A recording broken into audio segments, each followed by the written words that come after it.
And so temperatures are going to be falling down for pretty much all of us. That will allow snow to fall over the Grampians and higher grounds of Scotland throughout Saturday night. Sleet to lower levels as well. Further rain for Northern Ireland, but generally across England and Wales the showers will fade off a bit more, allowing some clearer intervals to develop, and a patchy frost is possible, particularly across some central areas of Scotland. The rain from Northern Ireland will shift its way into Wales and southwest England as we head throughout Monday morning, and then the cloud will build into central and southern areas of England later on into the afternoon. Some clearer, sunnier intervals for the northern half of the UK, but still with a scattering of showers, particularly in the north and the east, where they could still be wintry. It is going to be quite blustery across northern and eastern coasts throughout Monday, and feeling really quite chilly if you are exposed to that cold even underneath the persistent cloud further south as well. This rain then pushing its way through for Monday evening, so a damp end to the day, particularly across parts of Sussex and Kent, but eventually clearing its way off, and a number of clear intervals will develop into Monday night. That, though, is going to allow temperatures to really plummet, and we are expecting a much more widespread frost to develop and really quite a cold start to Tuesday morning.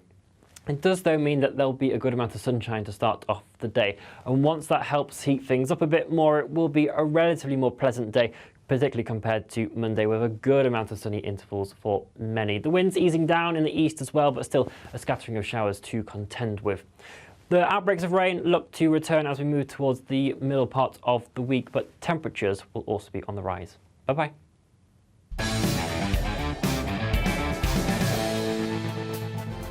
I joined GB News because I was sick and tired of not hearing my views being represented, not just mine, but so many people that I knew and spoke to. I just couldn't get my voice out there. I couldn't say anything, I couldn't do anything. Whatever the narrative was, I kind of had to follow it. GB News is there to provide a voice for those who have been ignored by the establishment media. We think different things, we've got a different style. GB News is here to be optimistic and positive about the future. It's real kind of dynamic and flowing, with the audience very much at the heart of it, like a big family.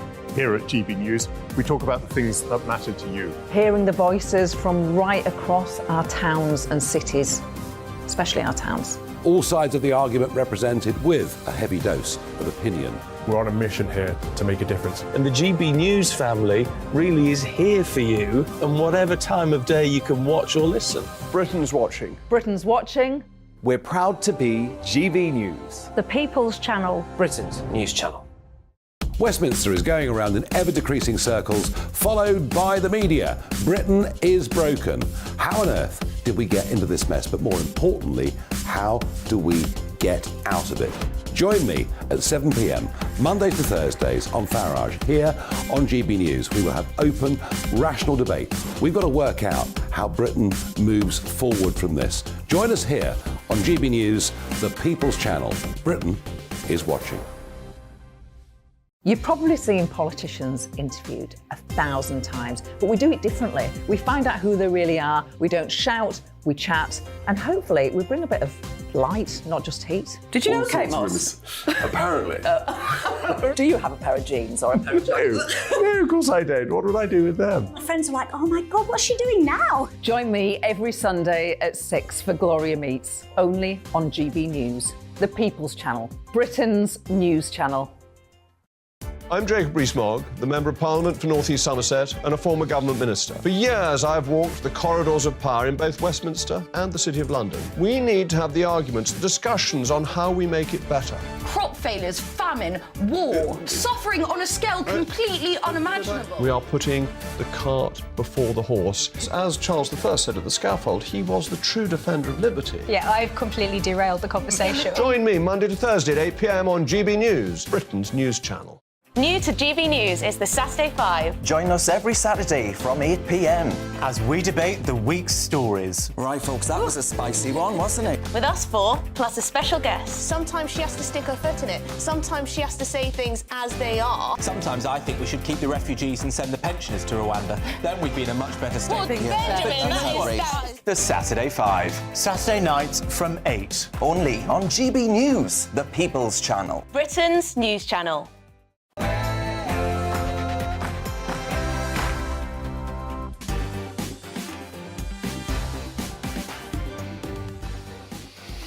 It's 9 o'clock and this is Mark Dolan tonight. In my big opinion, following the departure of Dominic Raab, will Home Secretary Suella Braverman be next? Her great crime? Wanting to stop the boats. It's my view that if she goes, Rishi Sunak will lose the next election. In the big story following her horrific comments underplaying anti-Semitism and racism to other minority groups, should Diane Abbott be expelled from the Labour Party? I'll be speaking to the editor of the Jewish Chronicle and the political activist who ran against Jeremy Corbyn in Islington North. My Mark Meets guest is former Tory MP under Margaret Thatcher, Harvey Proctor, a man falsely accused of murder during a disastrous police probe into claims of a VIP paedophile ring in Westminster. It was all fantasy. Well, this dreadful lie saw Harvey lose his job, his house and his livelihood. He tells his incredible and shocking story shortly. So, a really busy 2 hours to come. We'll be dealing with Diane Abbott, Joe Biden and Suella Braverman. Big guests, big stories, big opinions. A big 2 hours to come. First, the headlines with Ray Addison.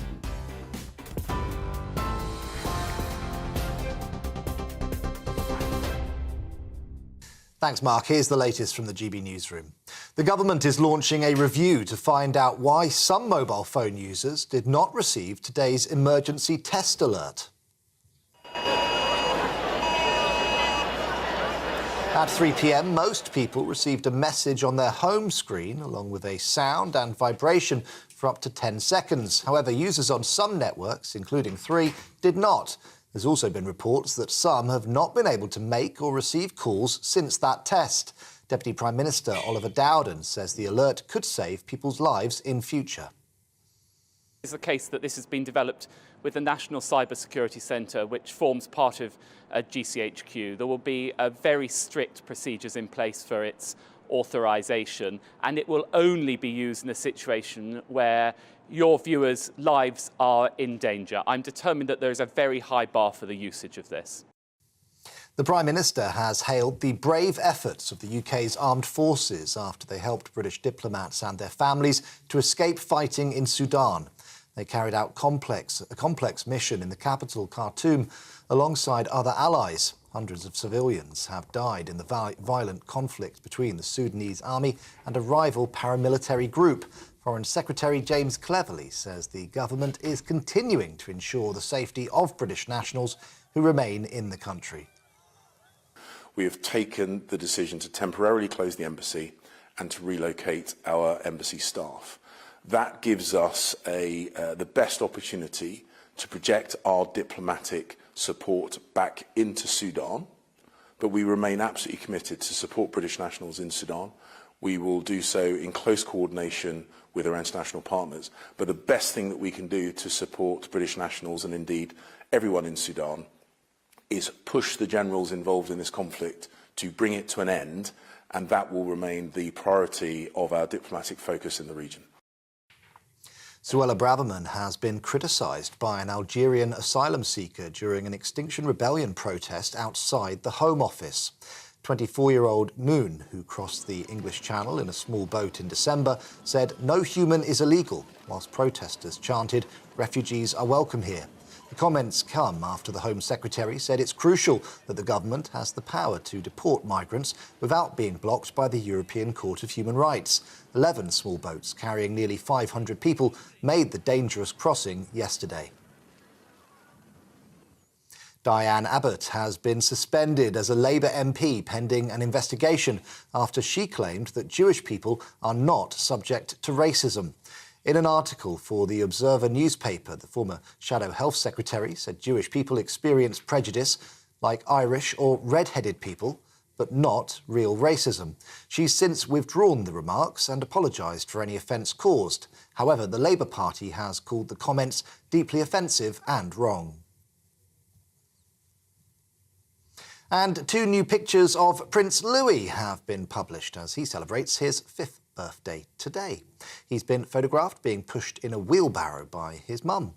Louis is expected to accompany his siblings in the procession from Westminster Abbey during the King's coronation next month.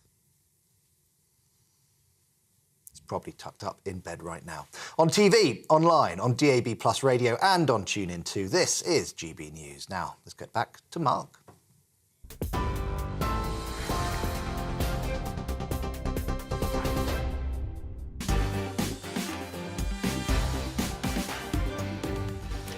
My thanks to Ray Addison, who's back in an hour's time. Welcome to a very busy Mark Dolan tonight. In my big opinion, following the departure of Dominic Raab, will Home Secretary Suella Braverman be next? Her great crime, wanting to stop the boats. It's my view that if she goes, Rishi Sunak will lose the next election.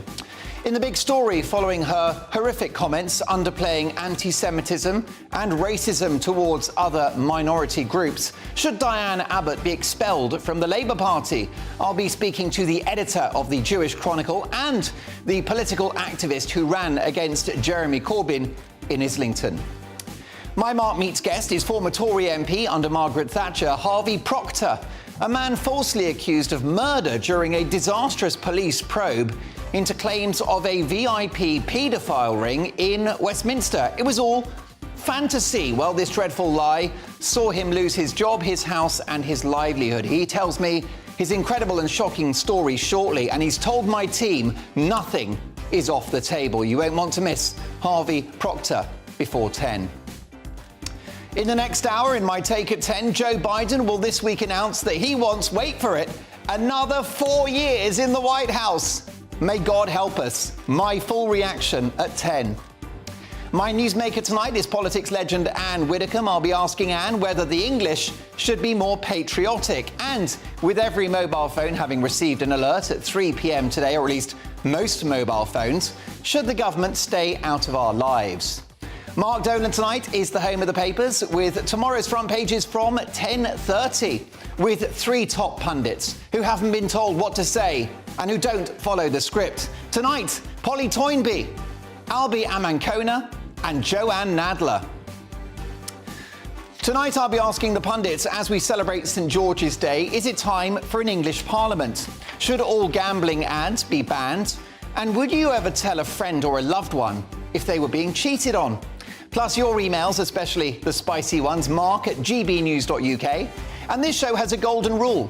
We don't do boring, not on my watch. I just won't have it. It's the end of the weekend, so let's go out with a bang, shall we? And we start with my big opinion.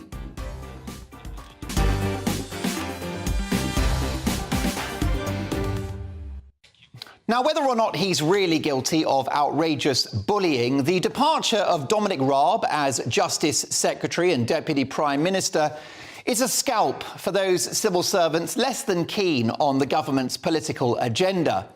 Having drawn blood, it's pretty clear who they, hostile media and the civil servants, will be setting their sights on next. The fearless and feisty Home Secretary Suella Braverman, who has staked her reputation and built her entire political brand around one policy: stop the boats. Now, sometimes her language can be a bit clumsy and, in my view, needlessly inflammatory.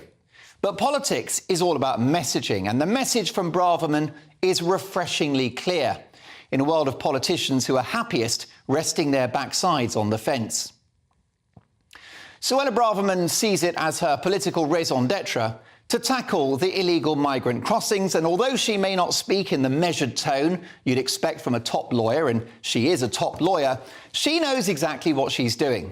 She knows the public are angry and have had enough. And this issue goes beyond her own position. It could seal Rishi Sunak's fate too, and the outcome of the next election.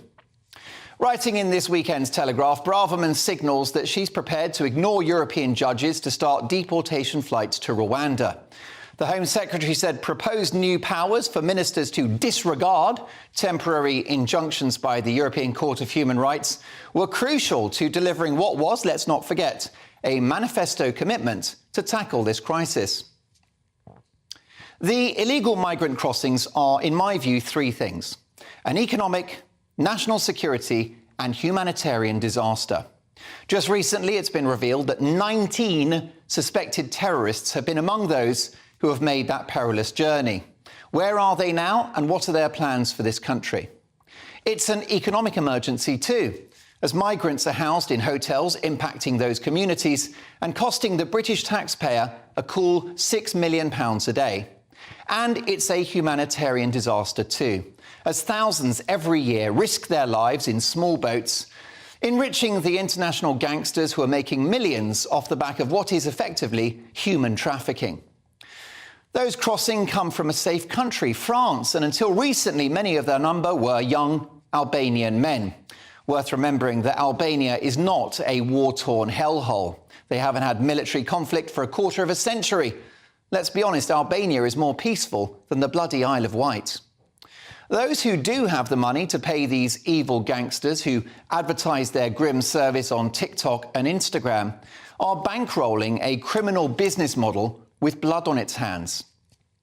They're also jumping the queue ahead of many thousands of people who deserve and must have asylum in this country. It was the 3 words of "Get Brexit Done" which decided the outcome of the last election. And in May or October of next year, 3 new ones will be resonating on the doorsteps of Britain. Stop the boats. Now, Braverman is braver than most men. It's my view that, as with Margaret Thatcher, Braverman will prove you don't have to be popular to win respect or to win power. Instead, tell voters what you're going to do and get on and do it.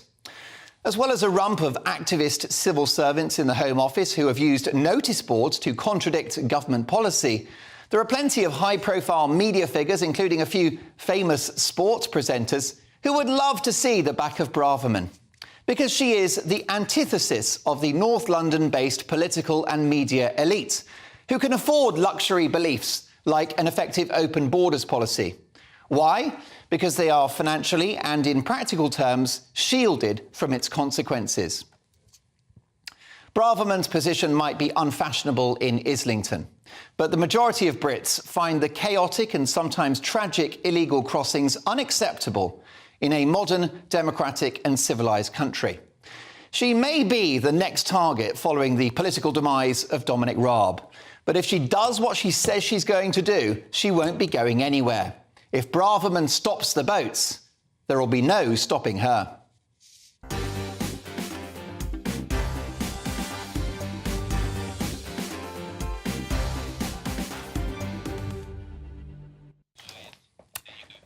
Brilliant stuff. I've dashed across our studio. That's my little mini London marathon. What's your view? Do you agree? Do you disagree? Mark at gbnews.uk. I'll get to your emails shortly, but reacting to my big opinion, 3 of the top pundits in the country. Guardian columnist and best-selling author Polly Toynbee. Writer and political commentator Joanne Nadler. And broadcaster and financial analyst, the drinks are on him, Albi Amankona. Well, look, a fascinating debate. We need to get straight to it. Polly Toynbee, your reaction to what I've had to say about Suella Braverman? Well, I think you're quite right. Supposing she were able to stop the boats, she would be immensely popular. But she promises things that can't be delivered, and so has Rishi Sunak. I cannot understand how the boats can be stopped, except the one thing you could do is the one thing that she and her department don't do, which is to process every single person who arrives immediately. So people like Albanians would be sent back in once, because you can send them back. The great majority of them are illegal asylum seekers who will get refugee status. So process them fast and then let them integrate into society and get jobs. Absurd to spend millions and millions putting them up in hotels when they could be working productively. They are, the great majority of them will be found to be, because they've come from Afghanistan and Iran and Iraq, genuine refugees. The ones who aren't, you send back. Why is her department now taking 2-3 years to process some of these people? And that's where the bottleneck... But is the bottleneck not related to the huge spike in numbers crossing the channel illegally? And you mentioned absolutely that many people that enter the country and have a claim for asylum will hopefully make a wonderful contribution to Britain, as they always have. But this is an issue about last year, net migration of over 500,000 people. That's about the city the size of Liverpool in 1 year. So it's a question of numbers, it's a question of volume, and the public just think the number is too high. I think a lot of people do, and I think it's a great problem. It's a huge worldwide problem. I mean, we have many fewer in this country than most of the other countries in Europe, let alone the countries in the world who are next door to the war zones, who take the great majority of refugees. I mean, it is a global problem. It's not a British problem specifically, and we actually have less of it than others. So let's at least keep this in proportion. There are lots of problems. For instance, crime. I mean, supposing you had a Home Secretary who said, I will abolish crime. I mean, everybody would say, yeah, go for it. But, I mean, it would be absurd. It is also absurd to say, stop the boats, without really having any practical method of doing it. Well, of course, her argument, the Home Secretary, as she writes in this weekend's Telegraph, is that she will more or less allow ministers to ignore rulings from the European Court of Human Rights. And that's a critical element in this, because one of the reasons, I mean, you asked Polly quite reasonably about why there is such a delay, such a backlog, rather, in processing applicants, and that's partly because of the intervention of what we might call lawfare and activist lawyers who are exploiting the anomalies in various different layers of human rights legislation to really, press home their... Advising migrants to say they've been trafficked, discard their passports and mobile phones as they cross the channel. That's partly it. I mean, I don't think that the lawyers are necessarily advising them to discard the mobile phones. I think the traffickers are doing that. But they're doing that in the full knowledge that there will be a confusion on arrival between those people who are genuine asylum seekers and those people... And those people... I'm not sure whether it is the great majority of the people on the boats. I think there's some confusion, actually, as to people's status, partly because of this kind of complication in the system. But the critical thing which your monologue didn't really address, because it's the kind of underpinning to all of this, is it is so critically important, because this is really about what is a nation state and who is accountable. And if a government can't control its borders, then it's not really a government. I agree. I mean, the idea that, you have open borders is insane. Of course not. The definition of a country is to police its borders, but it's very difficult to do. In the same way, a definition of a good government is to stop crime. But you can't altogether do that. You do the best you can in the most civilised and sensible and effective way. But you at least have to attempt to do it. And for a very long time now, the idea of national borders has been, very much poo-pooed by the left. Well, and very weird bits of the left. Not by the Labour Party or someone like me or the Guardian. By the Labour Party in office. Does Gary Lineker represent the left? By the Labour Party in office. Jack Straw and Tony Blair, they did everything they damn well could. They oversaw the biggest change in migration into this country ever. In fairness to the left, it all goes with wars. The moment there's a war, Iran, Iraq, then the refugee. I think it went with having no borders under the European Union. I think the levels of asylum seekers were actually much higher in the mid-noughties than they are now, and actually that Labour government did a very good job of getting those numbers down.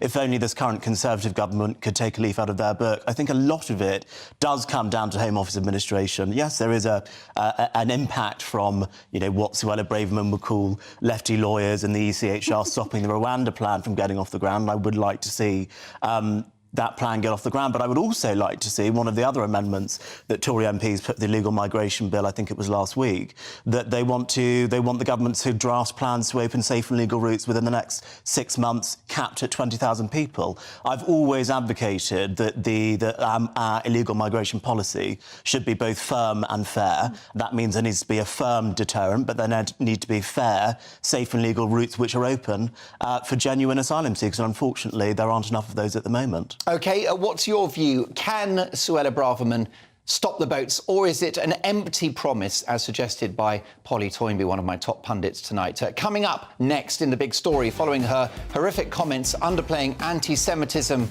and racism towards marginalised groups, should Diane Abbott be expelled from the Labour Party? We'll be speaking to the editor of the Jewish Chronicle and the political activist who ran against Corbyn in Islington in 2019. See you in 2.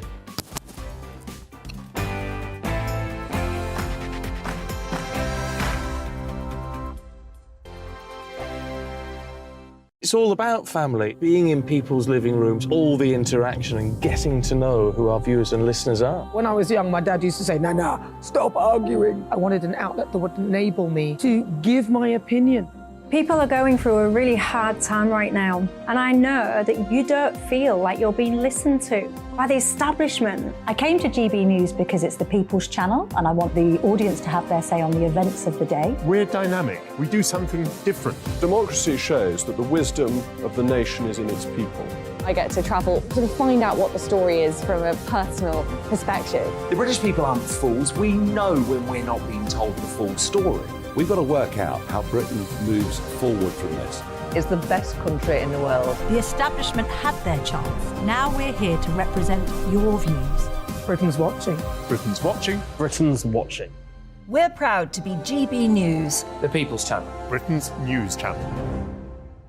So Jubes & Co, we tackle the issues of the day with real, robust debate, both sides of the fence, battling it out with me in the middle with my forthright opinions and views. And often really interesting things happen because you start with a position and then by the end of the debate you find actually, well, I might not have thought about that one. What we need in this country is 2 new political parties. You should maybe think about doing a 2024 calendar. I'm Michelle Dewberry and I'm keeping you company right through until 7 o'clock this evening. GB News, the People's Channel, Britain's watching. Start the day with GB News. We catch up on all the big stories you didn't hear the night before. And take a look at what the world's talking about this morning. That's right, Monday to Thursdays from 6 o'clock. It's Breakfast with Eamon and Isabel. Straight after breakfast, join us, Bev Turner and Andrew Pearce. We're going to take you through till noon. We'll be tackling the big topics of the day, including the things that the other channels just won't talk about. If it's happening here. Wake up to mornings on GB News, the People's Channel. Britain's news channel. I'm Simon Evans. Join me on GB News for Headliners at 11 p.m. What's the scoop? I'll be joined by 2 of the country's top comedians. That's right. As we take a look at tomorrow's newspapers tonight. We're going to get into trouble. If it's a big story, we'll be covering it. Spill some tea on him. There we go. But we'll also have some fun. I wouldn't stick up a bank. My father didn't love me. So anyway. Headliners every night from 11 on GB News, the People's Channel, Britain's news channel. Saturday nights on GB News. From 6 p.m, I'll give you my unique take on the world today. Then at 7, it's me, Calvin Robinson, with my Common Sense Crusade. New to GB News is the Saturday 5. 5 times the opinion. Join us every Saturday from 8 p.m. as we debate the week's stories. With us 4, plus a special guest. And at 9, of course, it's Mark Dolan tonight. Saturday nights on GB News, the People's Channel, Britain's news channel. Well, a big reaction to my big opinion. Can Suella Braverman stop the boats? I believe that if she can, it wins the Tories another 5 years in power. However, there are forces within the media and within the political elite who would love to see the back of her. Let me know your thoughts. Mark at gbnews.uk. David says, hi, Mark. Processing migrants immediately sounds like a great plan, but hasn't COVID played a huge part in the backlog? Processing migrants whilst working from home would be practically impossible. How about this from Peter? Suella Braverman could stop the boats tomorrow. The question is, do the people controlling the government want to stop the boats? The Royal Navy could stop them in an instant if deployed. I'll get to more of your emails shortly. Do keep them coming. But it's time now for a rather challenging conversation. And it's all about Diane Abbott. So let's get straight to it if we can.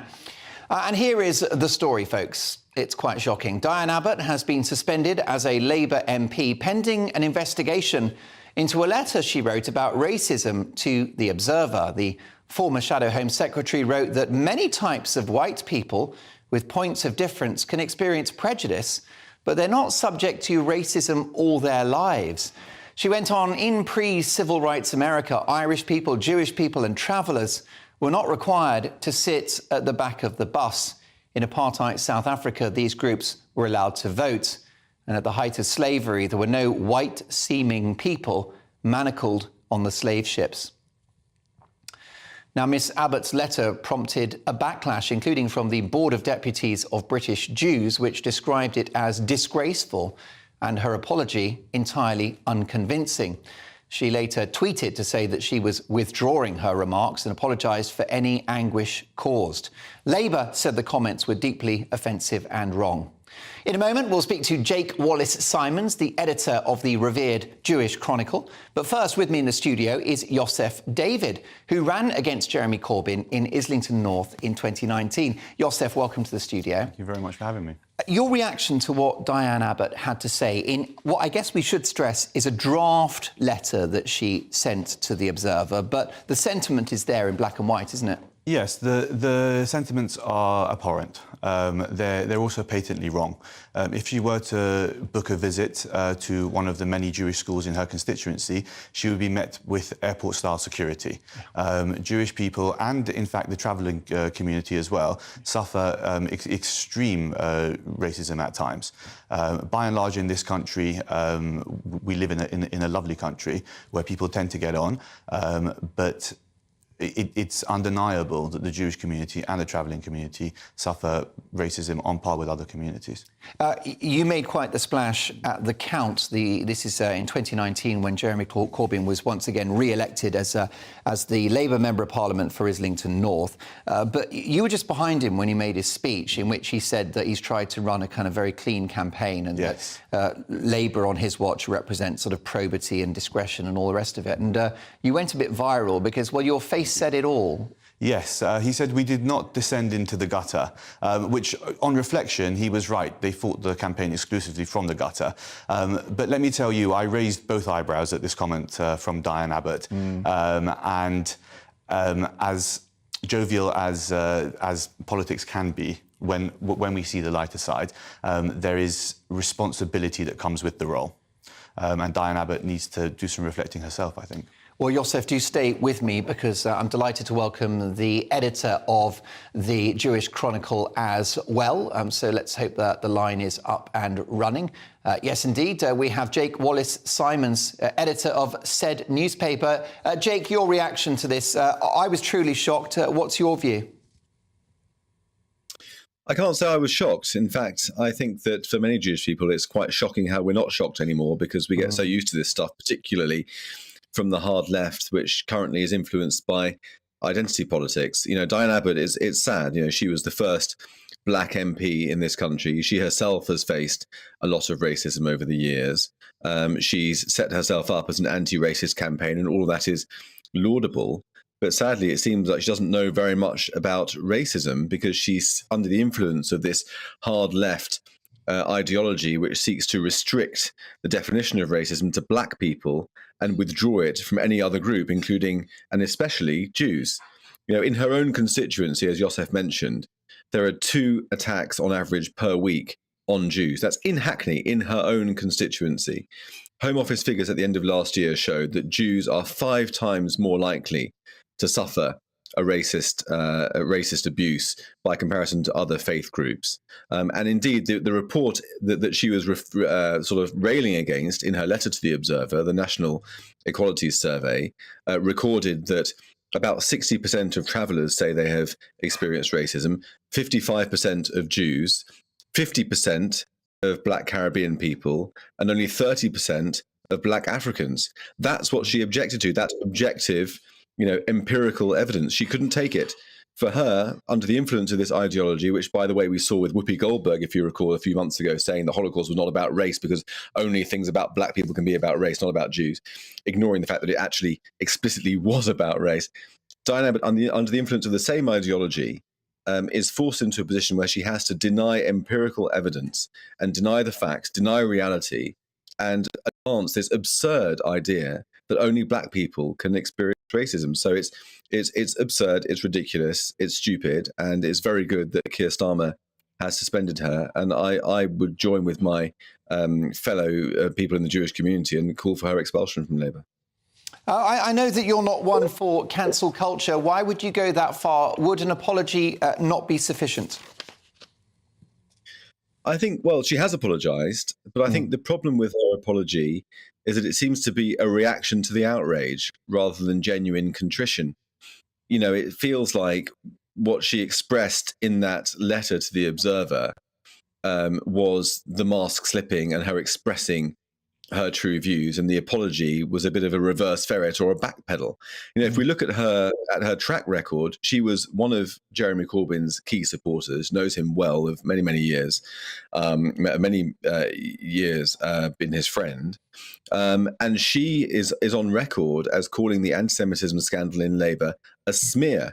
She's denied the anti-Semitism problem in Labour, which in itself is not only absurd, but grossly offensive to Jews. And like you say, I'm not one to approve of cancel culture. I'm not suggesting she should be cancelled from every platform that she's ever able to speak at. But if Keir Starmer wishes to be taken seriously, wishes Labour to be taken seriously as a party that has moved on from its anti-Semitism scandal, he should have got rid of her a long time ago, frankly. And now, given these comments, which are in line with her formerly expressed views, it's time to get rid of her completely and expel her from the party. Yosef, David, it doesn't look like Diane Abbott has misspoken. In her apology, she said the errors arose in an initial draft being sent, but there's no excuse, and I wish to apologise for anguish caused.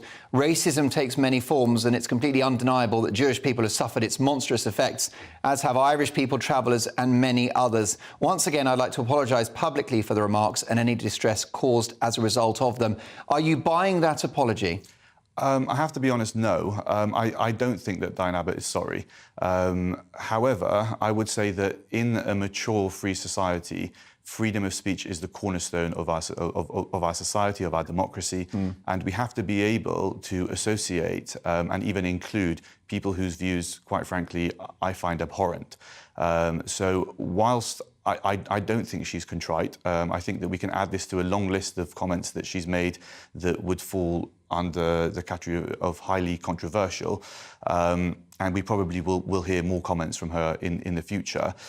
It can be very tempting to watch a woke warrior fall on her own sword, but every time we agree to a cancellation, and it would be a cancellation from Parliament, from representing the Labour Party, every time we agree to a cancellation, we're allowing another ratchet notch to be turned on the chokehold on freedom of speech. So you say that what she said is abhorrent, but she gets suspended, some kind of punishment, but then reinstated as a Labour MP and to be judged on the words that she's written.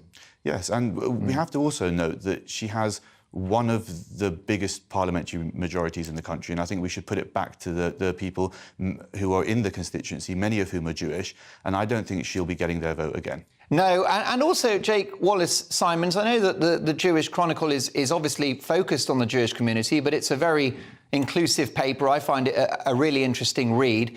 And the Chronicle will be concerned about the Irish community who have faced huge prejudice, certainly in the 50s, 60s and 70s, as well as the Gypsy community. So this is this insult, this offence is not exclusive to Jewish people.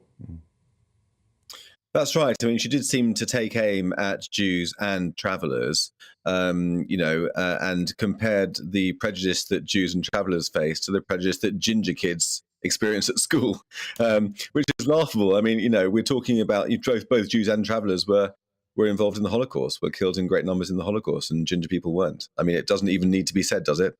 Well, yes, I can't remember which politician it was. You'll have seen this tweet, I'm sure, Jake, from one politician who pointed out that quote. She said that there were no Jewish people made to sit on the back of the bus. Well, the sort of vehicles in which Jews were transported to their certain death at Auschwitz didn't have seats at all.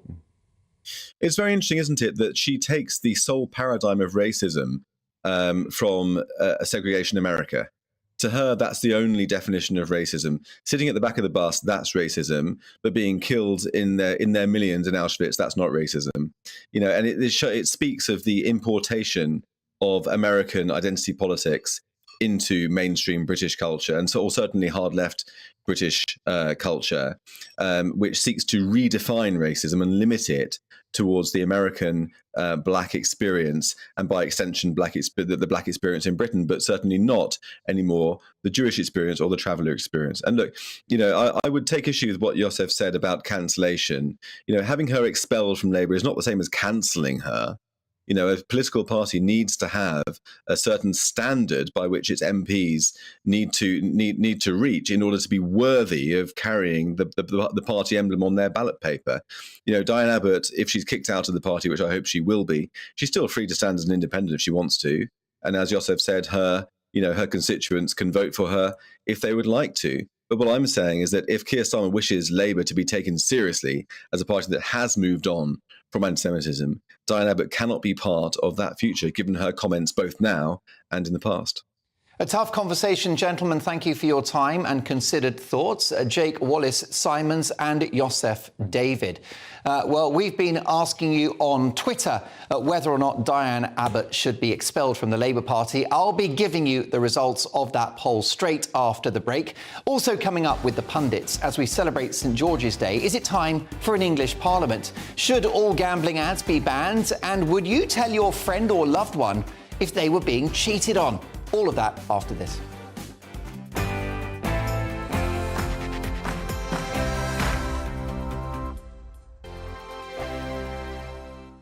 I joined GB News because I was sick and tired of not hearing my views being represented, not just mine, but so many people that I knew and spoke to. I just couldn't get my voice out there. I couldn't say anything. I couldn't do anything. Whatever the narrative was, I kind of had to follow it. GB News is there to provide a voice for those who have been ignored by the establishment media. We think different things, we've got a different style. GB News is here to be optimistic and positive about the future. It's real kind of dynamic and flowing, with the audience very much at the heart of it, like a big family.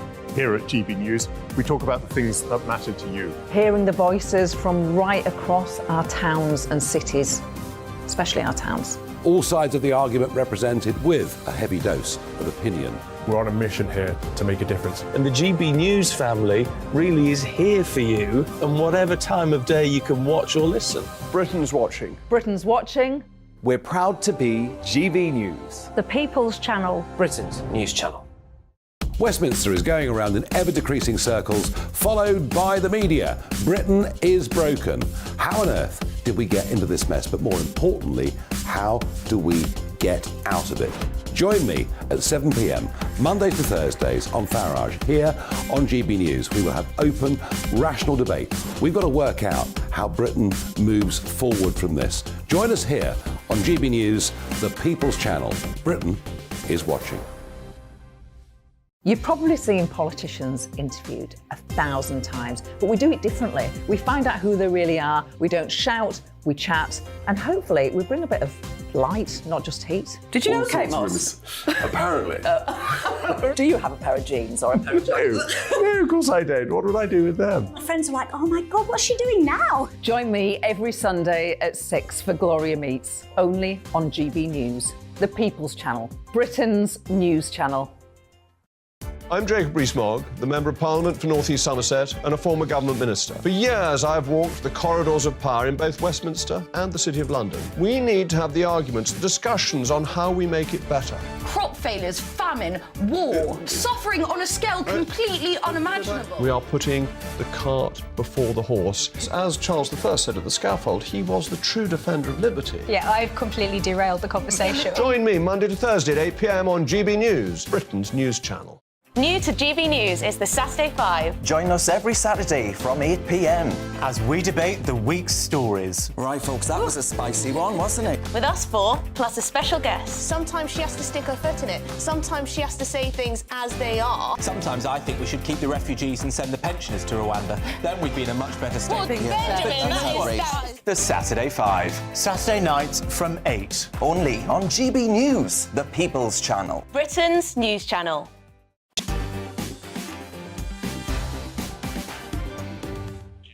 Well, a continued big response to my big opinion. Can Suella Braverman stop the votes? Will she? Will it decide the outcome of the next election? I'm in trouble with Christina. Hi, Christina. She says, hi, Mark, I love the show, but don't diss the bloody Isle of Wight. As a proud islander, it's actually much more peaceful here than Albania. Going back to Suella, you're right. She could secure a big future for herself if she's willing to take the risk and the flak. The main problem, which nobody wants to discuss, is overpopulation. This country is so full now that we're destroying our fields and our farms with the argument that we need more houses. We actually need fewer people. France is virtually empty by comparison, so why not accommodate people where there is room? The issue is overdevelopment of, in particular, England, and that could be a big issue for the Tories at the next election. However, this from Steve, who just says that I do not support the policies of Suella Braverman and the Tories will lose the next election. There you go. Well, it's all about opinion. Keep them coming. Mark at gbnews.uk. Let's get reaction now to some of the other big stories of the day with my fantastic pundits. Two brand new stars on Mark Dolan tonight, Guardian columnist and author Polly Toynbee, whose new book is coming out in a couple of months. Look forward to having a look at that. We've also got writer and commentator Joanne Nadler and broadcaster and financial analyst Albi Amankona. Now we have a Welsh Senedd and we have a Scottish Parliament and, of course, the Northern Irish Assembly. But as today is St George's Day, we're asking, is it time for an English Parliament? Albi? I think my question would be, what would an English Parliament actually achieve? I'm in favour of less government. I don't like too much bureaucracy. I just don't know what an English National Parliament would be for. Just for instilling a sense of patriotism in Britons, I think there are probably better, cheaper and more effective ways of doing that. And actually, let's not forget the House of Commons that we have at the moment is essentially an English Parliament. You know, the Health Secretary is the Health Secretary for England, the Education Secretary is the Education Secretary Justice Secretary for England. Most of the MPs are sitting in English seats. So I just don't know what the point in an English National Parliament would be. Symbolism, Joanne Nadler. Well, I mean, it's slightly more than that, because there's sort of technical anomalies that have arisen from devolution. So we have a situation in the House of Commons where you have Scottish MPs voting on, as you say, issues which largely affect England. So there has been an attempt, I think, to try and address that in the past. But interestingly, it didn't last. It only lasted for about 5 years in the House of Commons, and it was called something like English evil. votes. Yes, evil English votes for English laws. But I mean, as you say, it added a kind of not quite another layer of bureaucracy, but another layer of complication to the legislative process. So it was done away with. But I mean, in principle, I actually don't think it's a good idea. If anything, I'd like to go back in the other direction and try and reinstate the sort of primacy of the House of Commons and move away from what I think has been a rather divisive direction of travel insofar as devolution's concerned. Well, yes, New Labour's project of devolution seems to have backfired, doesn't it, Polly? I don't think so at all. I mean, it's, you know, it's in the process of being drawn up. Gordon Brown produced a very interesting report about it. I think we really do. I think there is a great sense in this country that of out-of-touchness of Westminster. Wherever you go, what people say time and time again, in some ways it's sort of the unrest that brought the Brexit vote. What we really need is to devolve. People really want power closer to home. Mayors have worked very well, and that sort of entity all over England would be a very good idea, but they need power, money, raising power, real power, not just sort of responsibility without the cash, without the influence. Do you think that Keir Starmer, if he wins the next election, which looks likely, that he'll be more of a federalist leader? I think he will. I mean, he's committed himself to devolution. I mean, it is very difficult, and it also goes together perhaps with the House of Lords reform, which might be reformed in a way that it was, you know, regional representatives. I mean, the mayors might sit on it, people from around the country elected already, but not necessarily directed to the Lords. That's one thought. Devolution may have its advantages, but it has backfired in terms of quelling nationalism, wouldn't you say? Look at the power and the strength of the SNP. I mean, this is the opposite of what Labour wanted to achieve. Well, the SNP's power is slightly less than it was. The halo has slipped. I don't think the SNP's power is the great thing to talk about just now. I think Labour's going to do rather well take quite a few SNP seats. OK, interesting stuff. Yeah, we watch with interest what happens north of the border next year. Now, 52% of people believe that all gambling ads should be banned. That's according to a recent survey by Gambling with Lives. And gambling can ruin lives, but it's also harmless fun for many. So is it time to ban all gambling advertisements? And would it work, Joanne? No. No, it's not time to ban them, and no, it wouldn't work. I mean, as you say, the majority of people who gamble safely. Those people who are affected adversely are affected extremely adversely, and it's a very dangerous addiction. But I've not seen the research that connects advertising of gambling specifically to those people who have that addiction. On that basis, you'd be banning the advertising of all sorts of things that can become addictive. So it seems to me a bit of a kind of knee-jerk reaction to conflate the two things.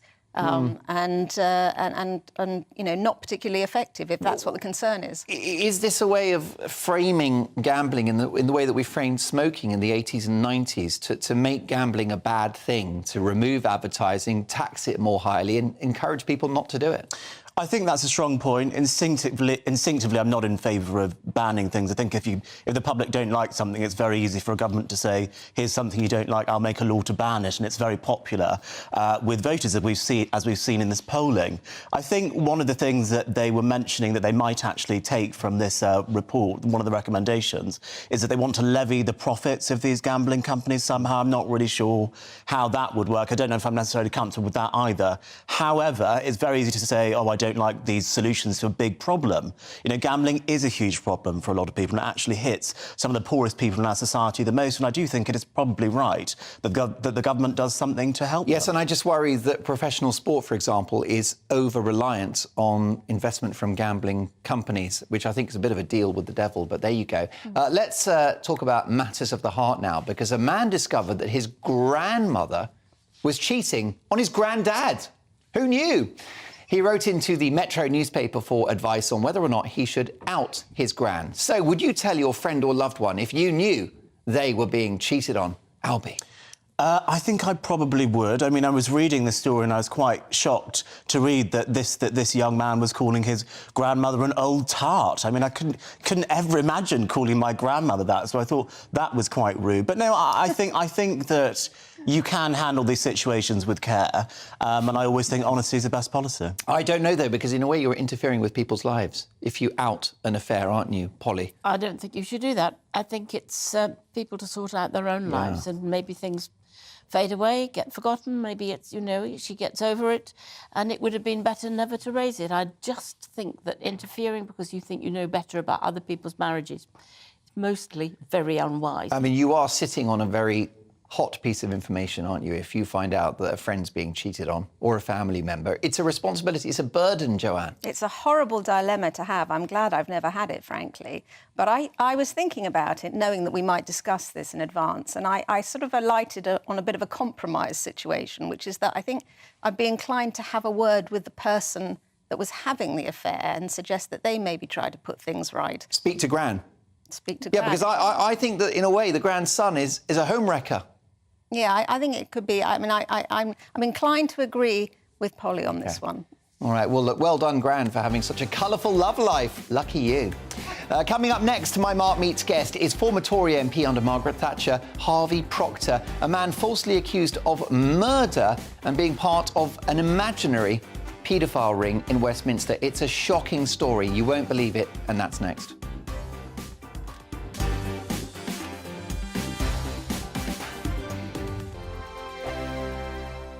Monday to Thursday nights on GB News. At 6, it's Dubes & Co. 7 o'clock, Farage. At 8, join Jacob Rees-Mogg. And at 9, Dan Wootton Tonight, followed by Headliners. On TV, radio and online. This is GB News.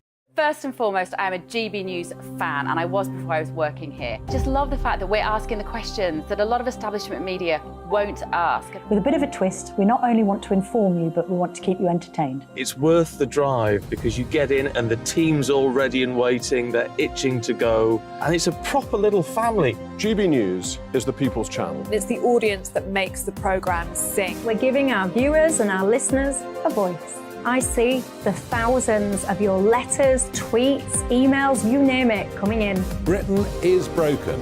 How on earth did we get into this mess? But more importantly, how do we get out of it? The establishment had their chance. Now we're here to represent you. It's time for something different.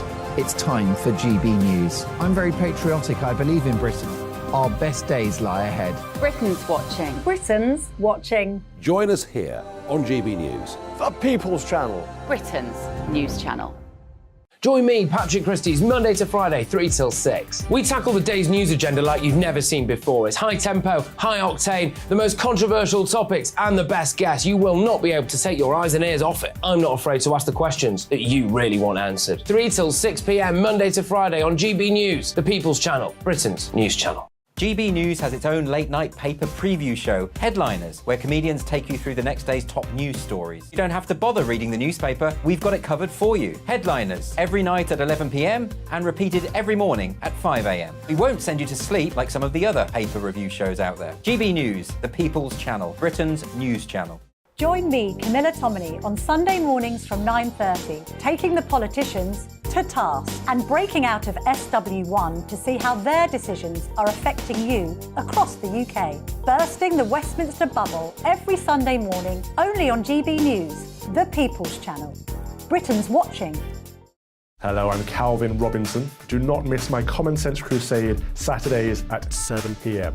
Join me for some in-depth discussions on faith. Is that not the start of the slippery slope? It's very much so. And the big moral questions of the day. I'm baffled. You've got some nerve.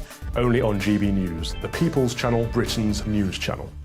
I'm Andrew Doyle. Join me at 7 o'clock every Sunday night for Free Speech Nation, the show where I tackle the week's biggest stories in politics and current affairs with the help of my 2 comedian panellists and a variety of special guests. Free Speech Nation, Sunday nights from 7 on GB News, the People's Channel, Britain's news channel.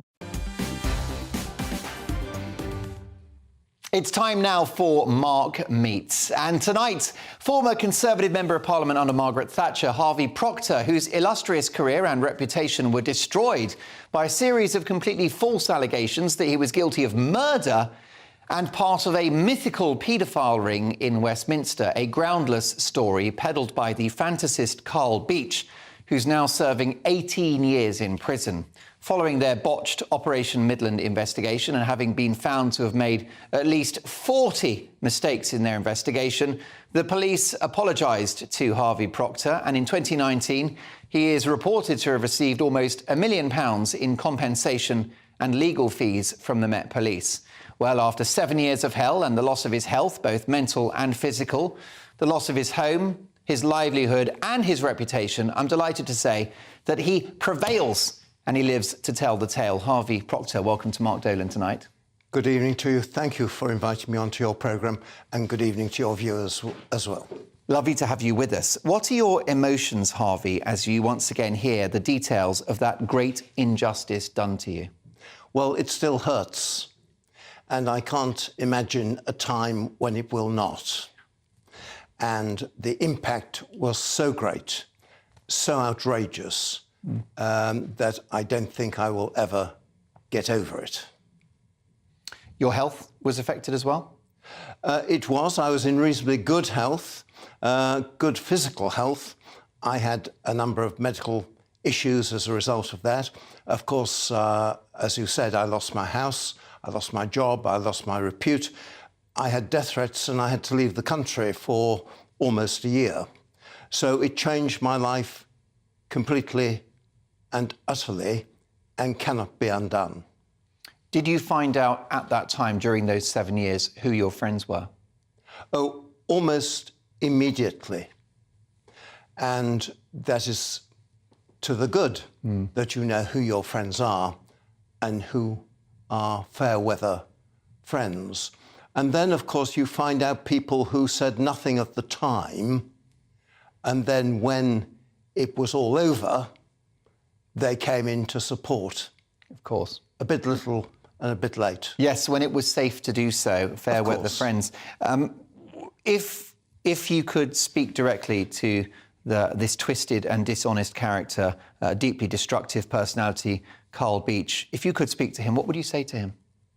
I think I'd want to know why, but really, I wouldn't wish to speak to him.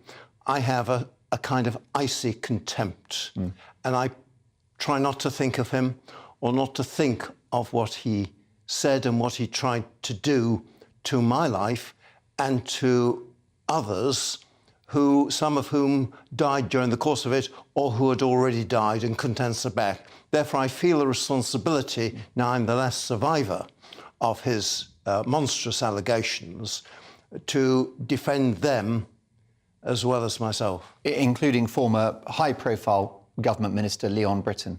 And former Prime Minister Edward Heath, and former Field Marshal Lord Bramall, whose memorial service will be coming up on Thursday of this week. You have prevailed, however. What does the future hold for you? Because you still have a contribution to make. Well, I would like to think so. My life has been about public service, and for a time I couldn't do that. I am at the moment back doing the job that I was forced out of, and I'm living in the house that the Metropolitan Police raided with 20 police officers in March 2015. So I'm back living where I lived before. So there we are. We've reclaimed at least that your professional position. Let's talk about your time in the Commons. 1979 to 87, something of a golden era for the Tory party. Tell me about your time serving under your boss, Margaret Thatcher. What were your impressions of her as a Prime Minister? Well, the two best parliaments since the Second World War.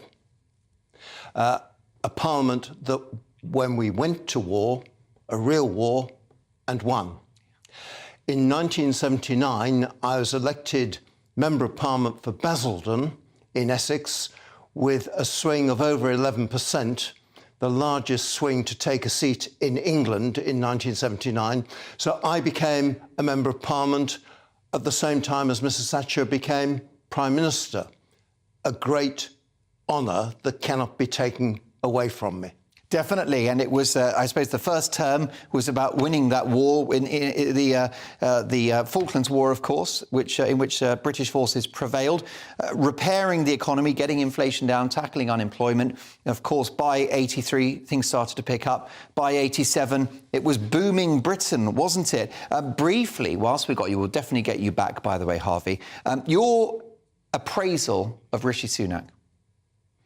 I think he's been given a difficult task, which I think he's acquitting himself quite well with at the moment. Doesn't necessarily mean to say that he's going to win the next general election. Obviously, I hope he does. But I think the jury is still out on the results of the next general election. Labour have a great propensity for losing elections. And Starmer seems to be heading, to my mind, in that direction. Harvey Proctor, candid as always. Do come back and see us soon, and fair play to you. It's great to have you in the studio. Next up, Joe Biden wants, wait for it, 4 more years. I'll be dealing with him after this.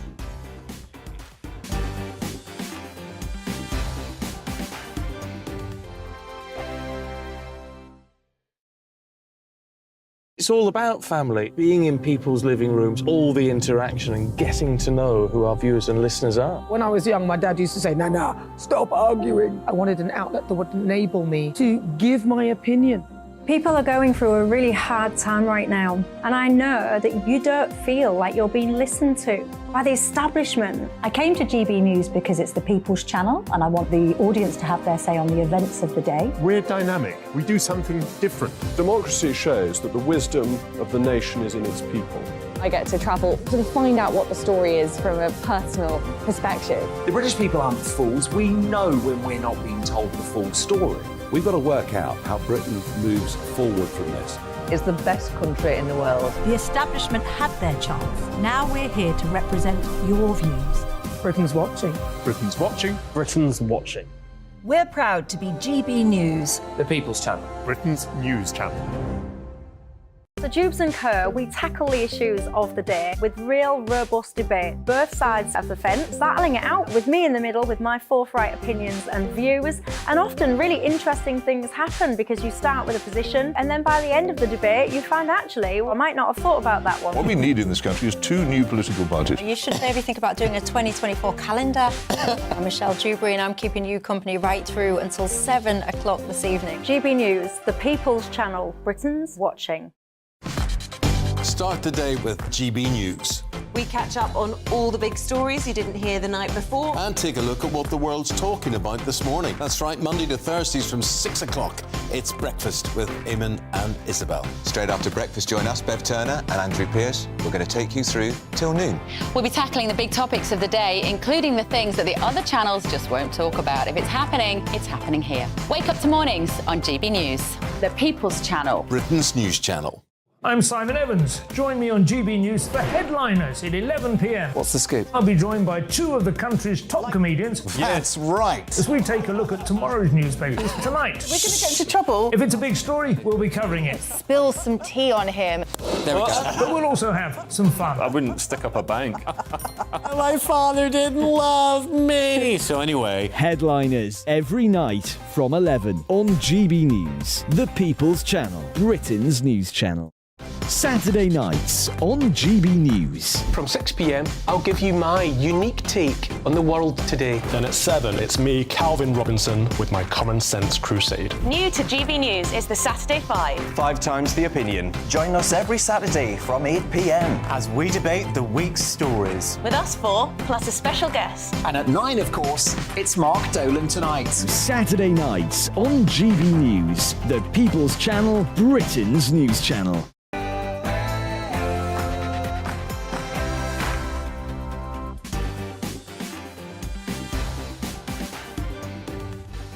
It's 10 o'clock and this is Mark Dolan Tonight. In My Take at 10, Joe Biden will this week announce he wants another 4 years in the White House. May God help us. My full reaction in just a couple of minutes. My newsmaker tonight is politics legend Anne Widdecombe. I'll be asking Anne whether the English should be more patriotic, given the fact that it's St David's Day. Happy St George's Day, I should say. Happy St George's Day. See, I haven't even got the name right. That's how unpatriotic the English are. Also, do the Labour Party still have a problem with anti-Semitism?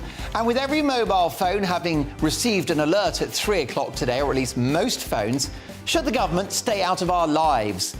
Mark Dolan Tonight is the home of the papers at exactly 10:30 sharp, with a full reaction from my top pundits tonight, who haven't been told what to say and who don't follow a script. So, big guests, big stories and big opinions. A lively hour to come. In just a moment, I'll be dealing with bumbling Joe Biden. But first, the headlines with the always cognitively healthy Ray Addison.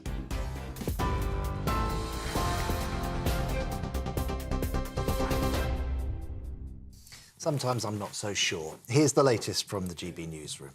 The government is launching a review to find out why some mobile phone users did not receive today's emergency test alert.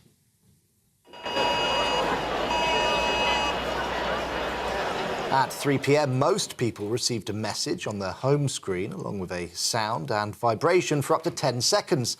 However, users on some networks, including 3, did not.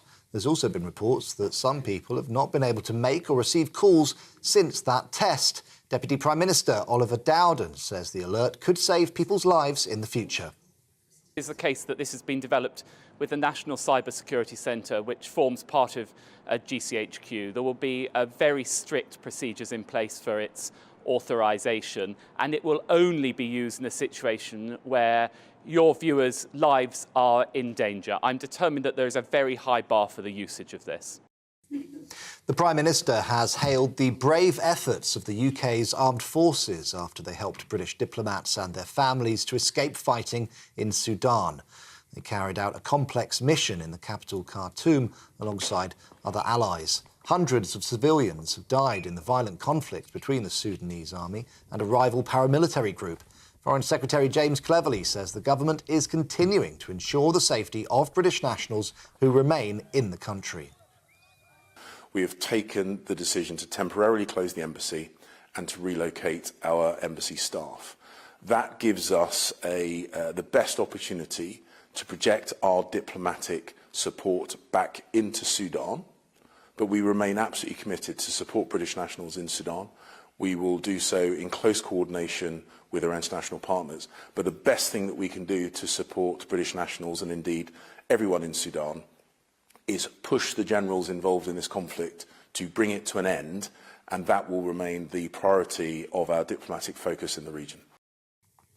Suella Braverman has been criticised by an Algerian asylum seeker during an Extinction Rebellion protest outside the Home Office. 24-year-old Moon, who crossed the English Channel in a small boat in December, said no human is illegal, whilst protesters chanted, refugees are welcome here. The comments come after the Home Secretary said it's crucial that the government has the power to deport migrants without being blocked by the European Court of Human Rights. 11 small boats carrying nearly 500 people made the dangerous crossing yesterday. Diane Abbott has been suspended as a Labour MP pending an investigation after she claimed that Jewish people are not subject to racism. In an article for the Observer newspaper, the former Shadow Health Secretary said Jewish people experience prejudice like Irish or red-headed people, but not racism. She's since withdrawn the remarks and apologised for any offence caused. However, the Labour Party has called the comments deeply offensive and wrong. And 2 new pictures of Prince Louis have been published as he celebrates his 5th birthday today. He's been photographed being pushed in a wheelbarrow by his mother. Louis is expected to accompany his siblings in the procession from Westminster Abbey during the King's coronation next month. We're on TV, online, on DAB+ radio and on TuneIn 2. This is GB News. Now, back to Mark.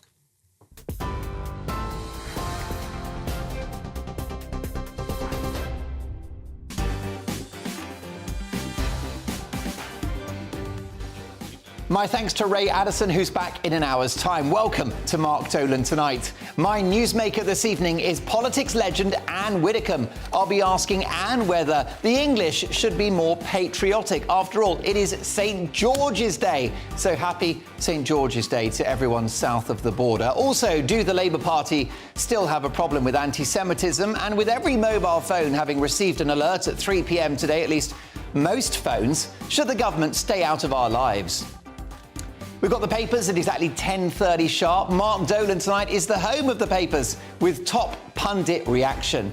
So big stories, big guests and always big opinions. A lively hour to come. First, my take at 10.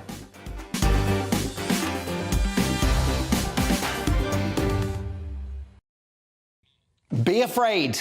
Be very afraid.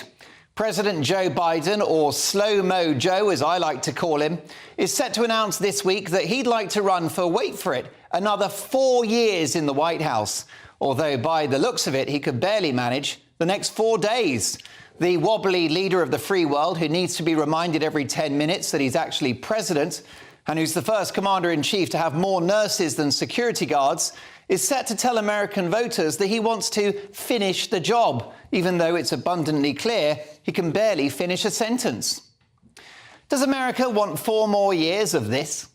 You see this tie I have with a shamrock on it? This was given to me by one of these guys right here. Was a hell of a rugby player, and they beat the hell out of the Black and Tans. Oh, God. Ah, yes, that famous rugby team, the Black and Tans. Now, I've never been particularly partisan when it comes to American politics, but my preference tends to be for the stronger candidate rather than the stronger party, given the fact that it's the values and skill set of one man or woman that shapes America during their 4 years in charge. That said, the Democrats have dropped, in my estimation, in recent years, with Barack Obama insulting this country by saying we'd be at the back of the queue for a trade deal if we dared to leave the European Union. What a slap in the face. And it was the Democratic blue states who were the worst purveyors of COVID tyranny, with lockdowns and mask and vaccine mandates far more egregious and strict than in red states like Ron DeSantis' Florida or Greg Abbott's Texas. And it was Biden's White House who leaned on social media giants like Twitter to destroy free speech and crush dissent during COVID. Slow-Mo Joe is, in my view, presiding over the downfall of the greatest nation on earth, the United States, a global beacon of enterprise, diversity, democracy and freedom. Under Slow-Mo Joe, American cities are falling apart, riven with homelessness, drug abuse, violence and social disorder, all whilst the most woke president in history backs divisive causes like the Black Lives Matter movement, effectively Marxists who want to destroy the nuclear family, defund the police and end capitalism. Now, be clear, racism is the most evil stain on humanity and casts an appalling shadow over American society. But BLM is not the answer. And Slow Mo Joe is more than happy to see teenagers mutilated with gender reassignment surgery and puberty blockers in order to perpetuate the madness of gender ideology, which says you can change your sex, whatever your age, regardless of the consequences. Don't forget, this is the president who presided over the catastrophic surrender to the Taliban in Afghanistan, leaving billions of dollars worth of military equipment in the hands of those lawless, woman-hating, homophobic gangsters, the Taliban themselves. America's clumsy withdrawal was a moment of national shame for a once great and proud country. The economy is in the toilet too, with that terrifying debt ceiling set to go even higher, demonstrating that for all their economic growth, America is so over-leveraged now, so indebted, it's a business model that would keep even the notorious financial crook Bernard Madoff awake at night worrying. And 4 more years of Biden would be bad for Britain. This president clearly has a chip on his shoulder about this country, refusing to give interviews to the BBC because it's British, siding with the EU on Brexit and the Northern Ireland Protocol, stalling on a trade deal that Trump, for all his sins, would have signed in his sleep, and famously snubbing our great King Charles for what is the biggest constitutional moment for this country in 70 years, the coronation. So much for the special relationship. Given the threat of China, economically, military and also diplomatically, we need a strong and successful USA. We've got the opposite right now under Joe Biden. If America rises, we all rise. If America falls, we all fall. 4 more years of Biden would be suicide for America. Slow Mo Joe has got to go.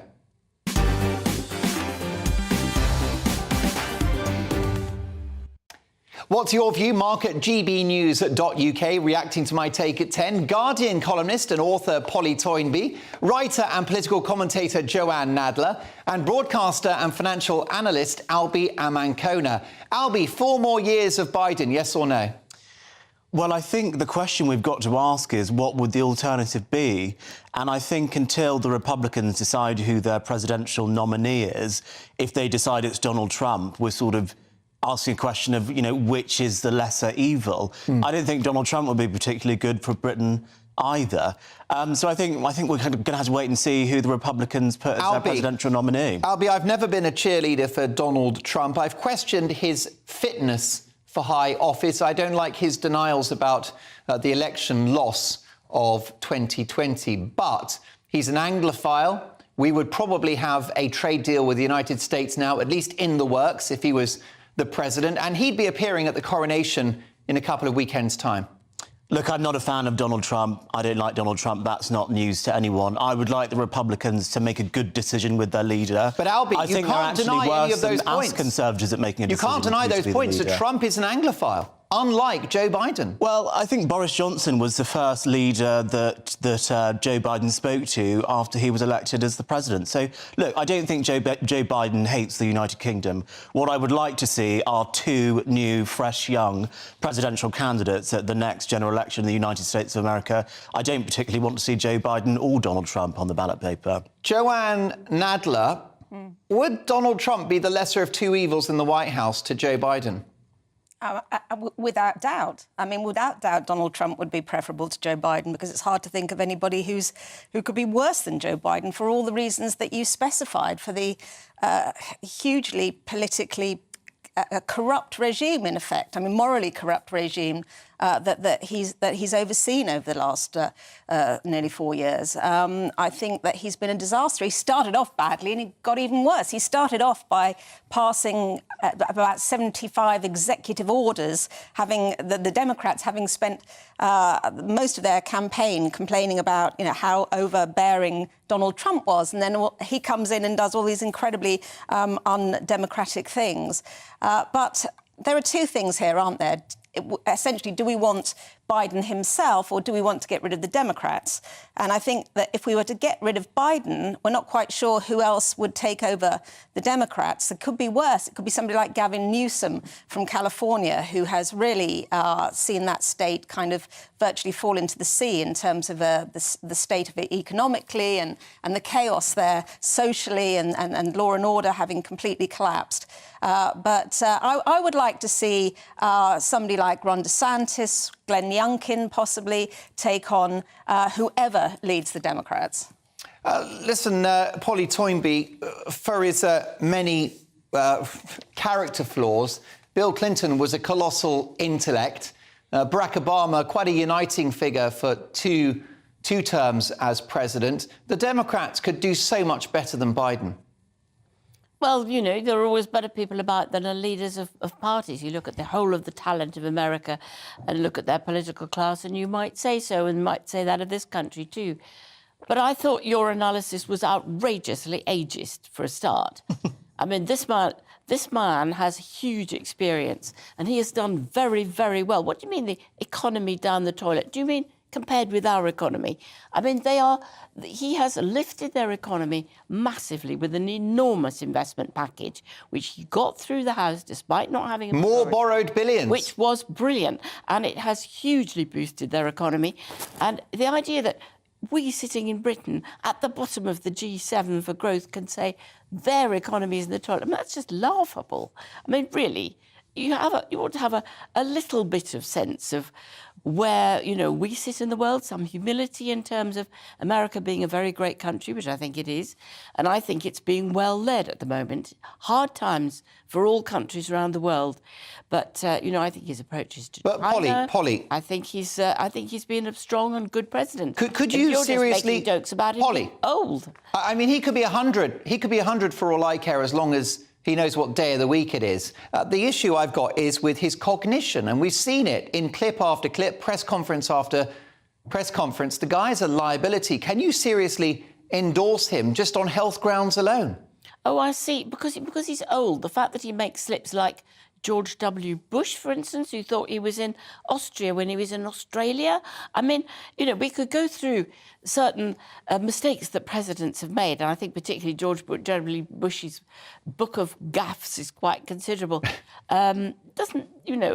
His worst gaffe, of course, was Iraq. Alas, it was ours too.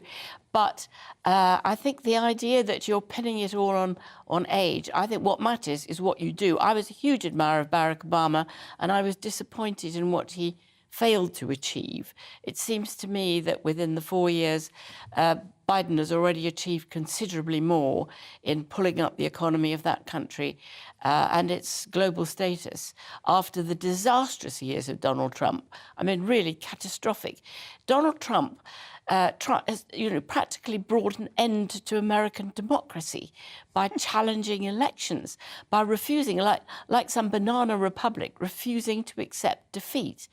The first rule of democracy is that the losers have to lose gracefully. Otherwise, we're into civil war. Well, I do. He's a dangerous man. I part company with the Donald on that one. But in the end, I do consider that Trump would be the lesser of two evils for the next 4 years. But Polly doesn't agree. That's the magic of this show. It's all about opinion. What's yours? Mark at gbnews.uk. Next up, should the English be more patriotic? Do Labour still have a problem with anti-Semitism? And also, we'll talk about a couple of other big stories from the papers that may surprise you. That's Anne Widdecombe next as my newsmaker.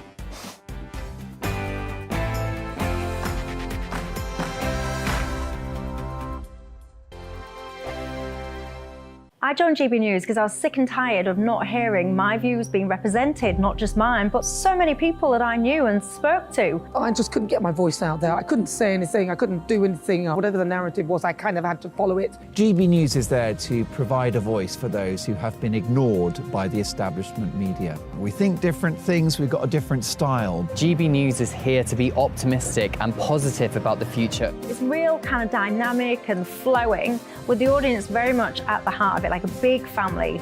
Here at GB News, we talk about the things that matter to you. Hearing the voices from right across our towns and cities, especially our towns. All sides of the argument represented with a heavy dose of opinion We're on a mission here to make a difference. And the GB News family really is here for you, and whatever time of day you can watch or listen. Britain's watching. Britain's watching. We're proud to be GB News. The People's Channel. Britain's news channel. Westminster is going around in ever-decreasing circles, followed by the media. Britain is broken. How on earth did we get into this mess? But more importantly, how do we get out of it? Join me at 7 p.m, Mondays to Thursdays on Farage, here on GB News. We will have open, rational debate. We've got to work out how Britain moves forward from this. Join us here on GB News, the People's Channel. Britain is watching. You've probably seen politicians interviewed 1,000 times, but we do it differently. We find out who they really are, we don't shout, we chat, and hopefully we bring a bit of light, not just heat. Did you know Kate Moss? Apparently. Do you have a pair of jeans or a pair of jocks? No, of course I don't. What would I do with them? My friends are like, oh my God, what's she doing now? Join me every Sunday at 6 for Gloria Meets, only on GB News, the People's Channel, Britain's news channel. I'm Jacob Rees-Mogg, the Member of Parliament for North East Somerset and a former government minister. For years, I've walked the corridors of power in both Westminster and the City of London. We need to have the arguments, the discussions on how we make it better. Crop failures, famine, war, suffering on a scale completely unimaginable. We are putting the cart before the horse. As Charles I said at the scaffold, he was the true defender of liberty. Yeah, I've completely derailed the conversation. Join me Monday to Thursday at 8 p.m. on GB News, Britain's news channel. New to GB News is the Saturday 5. Join us every Saturday from 8 p.m. as we debate the week's stories. Right, folks, that was a spicy one, wasn't it? With us four, plus a special guest. Sometimes she has to stick her foot in it. Sometimes she has to say things as they are. Sometimes I think we should keep the refugees and send the pensioners to Rwanda. Then we'd be in a much better state. Well, Benjamin, that is... The Saturday 5. Saturday nights from 8. Only on GB News, the People's Channel. Britain's news channel.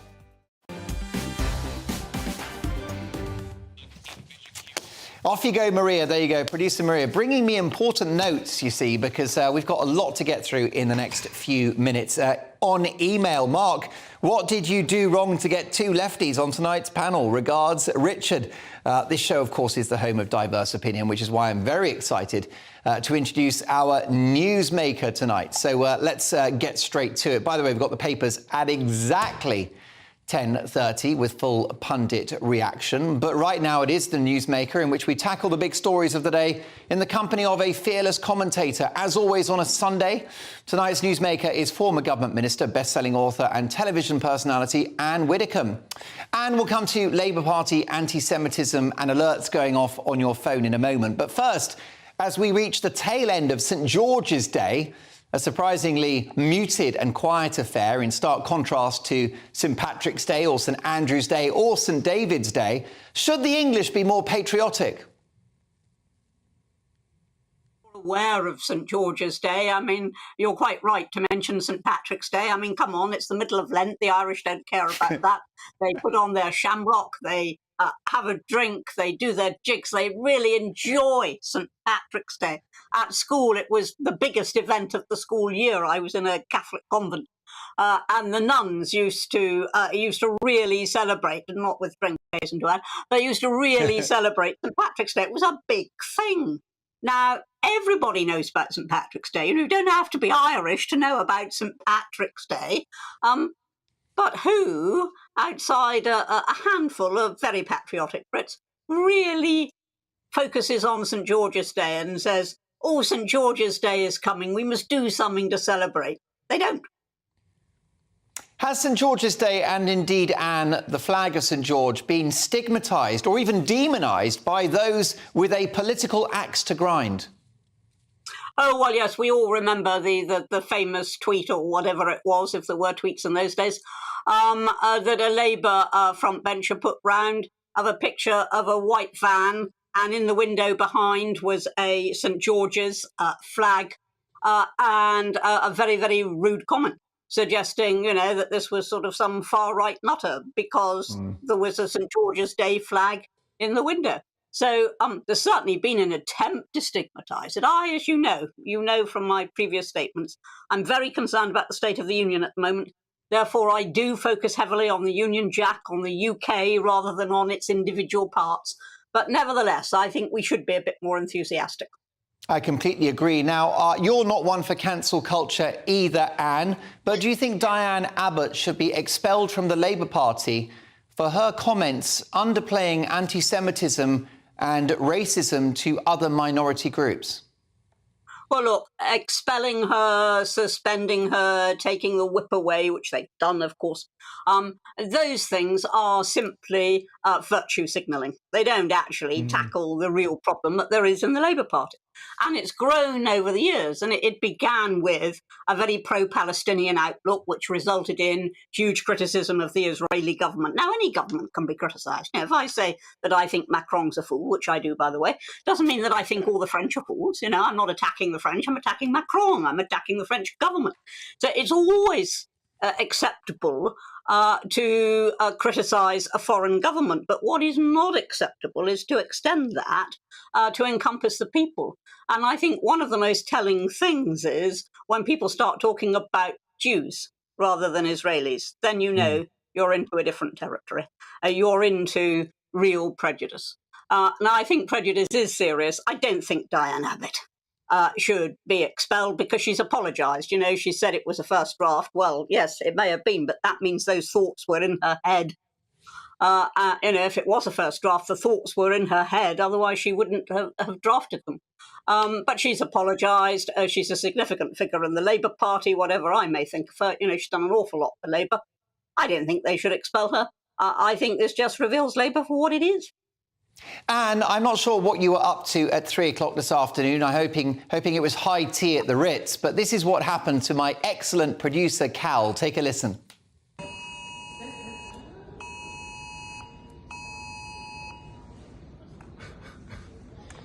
Cal, your reaction to what just happened? Horrific. I feel violated.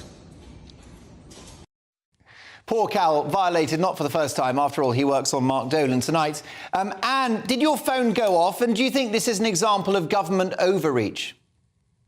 The answer to that is yes, it did go off. And no, I don't think it's overreach. Oh, poor Diddums, it was horrific, was it? Poor soul. Oh, dear, somebody, look after him. I mean, honestly, it was a non-event. The thing went blip, blip, blip, blip, blip, and that was it. That was it. All this fuss, all this coverage in the press, all this talk of civil liberties, and it went blip, blip, blip, blip, and that was it. And we're supposed to be traumatised by that. Oh, spare me, spare me. But don't you think, Anne, that this kind of technology could be leveraged to control our lives? All technology can be leveraged to control our lives. I mean, artificial intelligence at the moment is a genuine worry.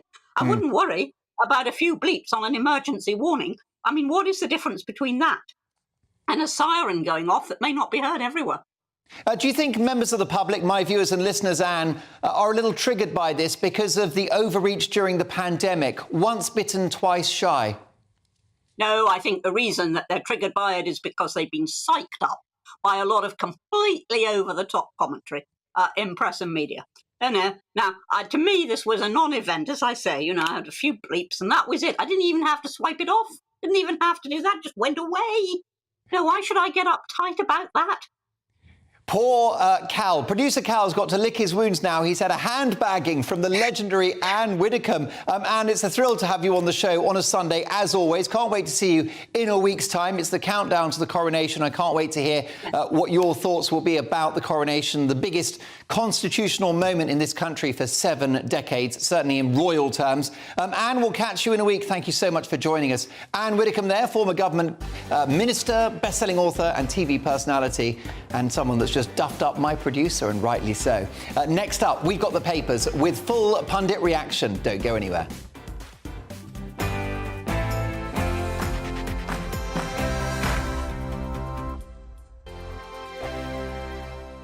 Monday to Thursday nights on GB News. At 6, it's Dubes & Co. 7 o'clock, Farage. At 8, join Jacob Rees-Mogg. And at 9, Dan Wootton Tonight, followed by Headliners. On TV, radio and online. This is GB News.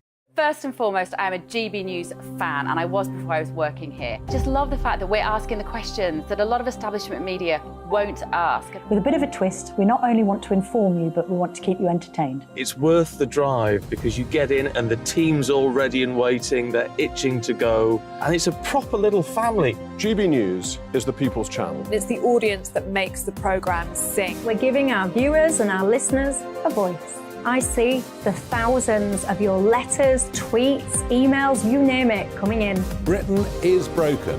How on earth did we get into this mess? But more importantly, how do we get out of it? The establishment had their chance. Now we're here to represent you. It's time for something different. It's time for GB News. I'm very patriotic. I believe in Britain. Our best days lie ahead. Britain's watching. Britain's watching. Join us here on GB News. The People's Channel. Britain's news channel. Join me, Patrick Christie's Monday to Friday, 3 till 6. We tackle the day's news agenda like you've never seen before. It's high tempo, high octane, the most controversial topics, and the best guests. You will not be able to take your eyes and ears off it. I'm not afraid to ask the questions that you really want answered. 3 till 6 p.m, Monday to Friday on GB News, the People's Channel, Britain's news channel. GB News has its own late-night paper preview show, Headliners, where comedians take you through the next day's top news stories. You don't have to bother reading the newspaper, we've got it covered for you. Headliners, every night at 11 p.m, and repeated every morning at 5 a.m. We won't send you to sleep like some of the other paper review shows out there. GB News, the People's Channel, Britain's news channel. Join me, Camilla Tominey, on Sunday mornings from 9:30, taking the politicians to task and breaking out of SW1 to see how their decisions are affecting you across the UK. Bursting the Westminster bubble every Sunday morning, only on GB News, the People's Channel. Britain's watching. Hello, I'm Calvin Robinson. Do not miss my Common Sense Crusade Saturdays at 7 p.m. Join me for some in-depth discussions on faith. Is that not the start of the slippery slope? It's very much so. And the big moral questions of the day. I'm baffled. You've got some nerve. Only on GB News, the People's Channel, Britain's news channel. I'm Andrew Doyle. Join me at 7 o'clock every Sunday night for Free Speech Nation, the show where I tackle the week's biggest stories in politics and current affairs with the help of my 2 comedian panellists and a variety of special guests. Free Speech Nation, Sunday nights from 7 on GB News, the People's Channel, Britain's news channel. OK, well, it's that time of the evening. It's time for tomorrow's papers.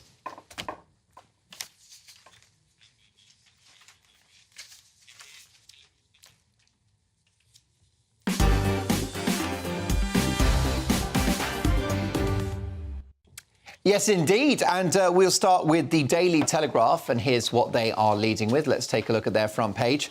UK citizens abandoned amid feeble response to Sudan crisis. Sunak gives way to rebels over migrants bill. Phone alert test ends in farce. And Abbott stripped of whip in Labour racism row. The Independent next, Diane Abbott stripped of Labour whip in fresh anti-Semitism story for the party. And also an exclusive independent investigation. MPs cut funding of apprenticeships for city high flyers. The Mirror next. Ex-Tory voter steps up fight. Rod, give nurses a pay rise now. That's Sir Rod Stewart, who has renewed his call for nurses to get a fair pay rise in a fresh attack on the Tories. The former Conservative was joined by ex-Commons Speaker John Bercow, who told PM Rishi Sunak to cough up and reward dedicated key staff. Sir Rod said of nurses about to strike, I'm well on their side. They come before anything. OK, Daily Mail now. And this is a Daily Mail campaign. Time to scrap the tourist tax and get Britain booming again. A coalition of business leaders today calls for the return of tax-free shopping for overseas tourists. In a letter to the Chancellor, scores of retail, hospitality and tourism bosses warned that removing the VAT refund for visitors has been an extraordinary own goal. Also, bad news, ladies. The £10 billion bachelor who's now off the market. The Duke of Westminster, who was a sprightly 32, announced his engagement to girlfriend Olivia Henson yesterday. I can't imagine what she sees in him. And last but not least, the Daily Star. 4 hot spells. Coronation heat. 26-degree record temperatures. Swelter to be real belter. Sizzle do nicely, say the Star. Get your knotted hanky out, Chaz. The King's coronation will spark a burst of hot spells. Brits will enjoy 4 heat waves and 26-degree roasts in May. Phew, what a corker, is what they say in the Daily Star. Well, reacting to the papers, I'm delighted to have my top pundits tonight. We have Polly Toynbee, who's a Guardian columnist and best-selling author, writer and political commentator Joanne Nadler, and broadcaster, GB News star and financial analyst Albie Amankona. Lots of stories to get through. We will talk about the weather in a minute because we're British and we could do with something to smile about. But this story is everywhere, Albie. Abbott stripped of whip in Labour racism row. Your response to what she had to say, effectively diminishing or undermining the notion that Jewish people, possibly travellers, the gypsy community, Irish people, are not subject to the same kind of racism. It seems to have backfired badly. I think it's more than backfired badly. It has completely tarnished Diane Abbott totally. I mean, she has sort of built up her career in Parliament being an anti-racist activist. I think she was the first female black MP when she was elected back in the 80s. You know, she's done a lot of good in Parliament. Trailblazer. Yes, I mean, I completely disagree with most of the things she says, including this. But ultimately, the idea that Jewish people don't suffer from racism and discrimination is a nonsense. The idea that travellers and Irish people don't suffer from discrimination as well is a nonsense. I mean, the signs back in the 60s that my grandfather was seeing when he moved here, it was saying no blacks, no dogs, no Irish. I mean, if that's not racism, what is? So I'm very disappointed in the comments that Diane has made. But she has apologised for it. She's admitted fault. She said she was wrong. She's disassociated herself from the comments. And I think it's important that we understand when people apologise. Where there is contrition, there should be redemption. Anne Widdecombe, hardly an ideological soulmate of yours, Polly, has said that if she were to be expelled from the Labour Party, that would be window dressing or virtue signalling, as she called it, and meaningless. What's your view? I think it's very difficult indeed, because Diane Abbott really was a trailblazer. She has suffered more, I think, more hatred and abuse than probably anybody in the Commons ever in her life. I mean, just unbelievable. Sexism and racism. Sexism and racism combined. And also the fact that she's on the left, and on the whole, the right can be very vitriolic to people on the left. Mm-hmm. But I find it utterly extraordinary she could have written this letter. I mean, totally astounding, because the whole point of the letter was to say Jews and the Irish and travellers don't suffer racism. There was no other point to it. There can't have been another draft, because that was what the letter was about. She chose to write. Well, it's not like being interviewed on television and saying something by mistake. She wrote this letter. And since Keir Starmer's first intent on taking over the leadership was to try to expunge all remnants of anti-Semitism from Labour after a disastrous era, I think it's, he's quite right to have suspended her. What else can you do? I mean, do you think there'll be implications for Labour at the next election, or do you think that Starmer has done enough to be seen to rid Labour of the ghost of anti-Semitism, or does this bring it all back? No, I think it just reminds us that certain parts of a certain older generation of extreme leftists in the Labour Party just can't let go of the idea that what their feelings are about Palestine and about Israel somehow becomes a racism that covers over anybody who's Jewish, and they just can't see where the dividing lines should be. So do you think the hard left? Do you think the hard left are institutionally, as it were, ideologically anti-Semitic? I think in some ways they are, but they don't feel they are. They don't know they are. That's what's so bizarre about it. They think that Starmer has just used anti-Semitism as a weapon to get rid of the left. That is so not true. It was so essential that the anti-Semitism was dealt with. And actually the Jewish community, as represented by most of its officials, have accepted that Labour he's done his job well, and that Labour is now not an anti-Semitic organisation. And I don't know what you do about Diane Abbott, because I think she's ineducable. I think it's beyond the point at which you could say, if she went away and went on a course that explained to her about how to think about the difference between the Palestinian question and Jews in general, I don't think it would take. This is a party that wants to be in government, that could be in government next year, Joanne. What is Keir Starmer's next move? Well, I think that if I were a member of the Labour Party, I wouldn't want Diane Abbott to be representing my party. But I do think that that's an internal matter for the Labour Party. I'm not particularly swayed by her apology, simply because, in a sense, I think it's an irrelevance. I think this is more fundamental. I think Diane Abbott is wedded to a particular ideological interpretation of racism. And that ideological interpretation sees everything through a prism of black and white. And therefore, I find it inherently anti-Semitic. I mean, the very fact that she could, or other people who espouse this worldview, and I think it's not just sort of, as Polly puts it, sort of older traditional members of the hard left who are preoccupied with the politics of Israel. I think this is a new imported sort of identity-driven vision of racism. The woke left, the progressive left, critical race theory. Critical race and also theory so-called is anti-racism, because, I mean, if you hear the expression anti-racism, that sounds like a project I want to be part of. But anti-racism is a very certain kind of ideology in itself, isn't it? Well, it's based on this idea that we live in a sort of hierarchy of oppression.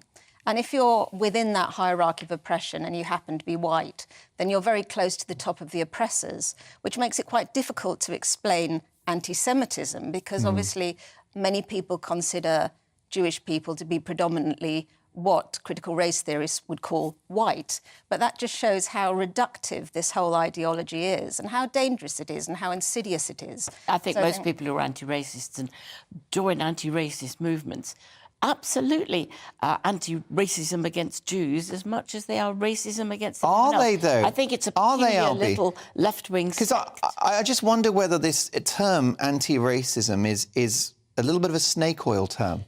No, I don't think it is. I think Polly's totally right on this. I founded Conservatives Against Racism for Equality, and we call ourselves the UK's first centre-right organisation, anti-racist organisation. I've got no problem at all with the term anti-racist. We've got to completely disavow critical race theory. That is the problem. But isn't that how?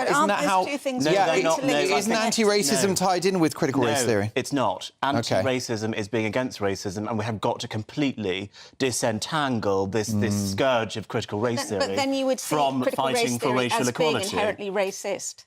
I completely disagree with critical race theory. I think we've got to disentangle because what the very laudable aim of for those that don't. I'm not. I'm trying to get it back to its original meaning. Because for those who there's a lot of expressions, right? So for those listening or watching who don't know what critical race theory is, Albie, you can help me with it. Your knowledge is greater than mine, but it's the principle is really that based upon your skin colour, you may have certain prejudice, certain racist instincts, and that's the problem with critical race theory. It's very binary and very focused on skin colour. It's very binary. It's very focused on skin colour. It kind of hinges from this idea that all white people are racist and that all the structures within the Western world are kind of built to basically exploit the global South and brown and black people, essentially. And it's something which I completely disagree with. Jewish people can experience racism. Travellers have some of the poorest life outcomes in the entire country, actually worse than the black Caribbean community. So I think the idea that it's only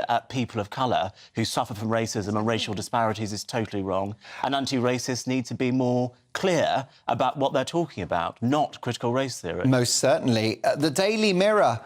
Joanne, Rod Stewart, give nurses a pay rise now. I mean, there's not too many people that would go on record saying that the nurses shouldn't get a bump, but it's quite easy. He's not associating himself with a controversial No, that's the thing, but is this... I mean, look, fair play to him, but, you know, I just wonder whether... This is a very easy thing for a celebrity to do, isn't it?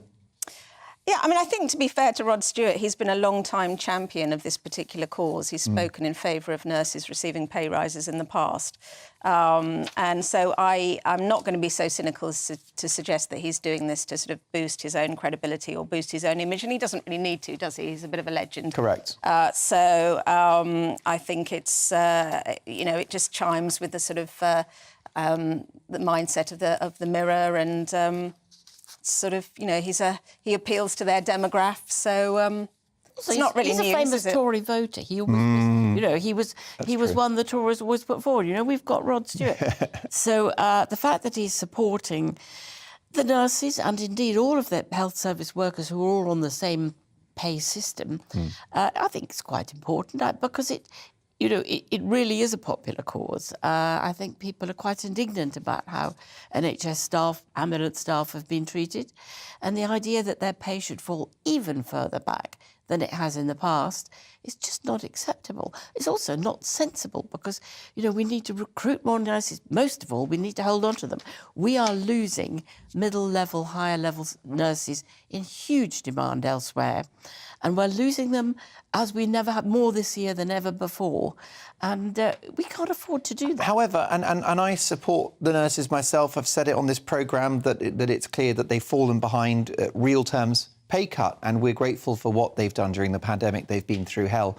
But asking for 19% and going on strike, that crosses a line for a lot of people. Yes, but they've said right at the beginning, they asked for 19% once, and the moment they went on strike, they said straight away, you know, we just want to sit down and negotiate. And indeed, the RCN did. But the strikes?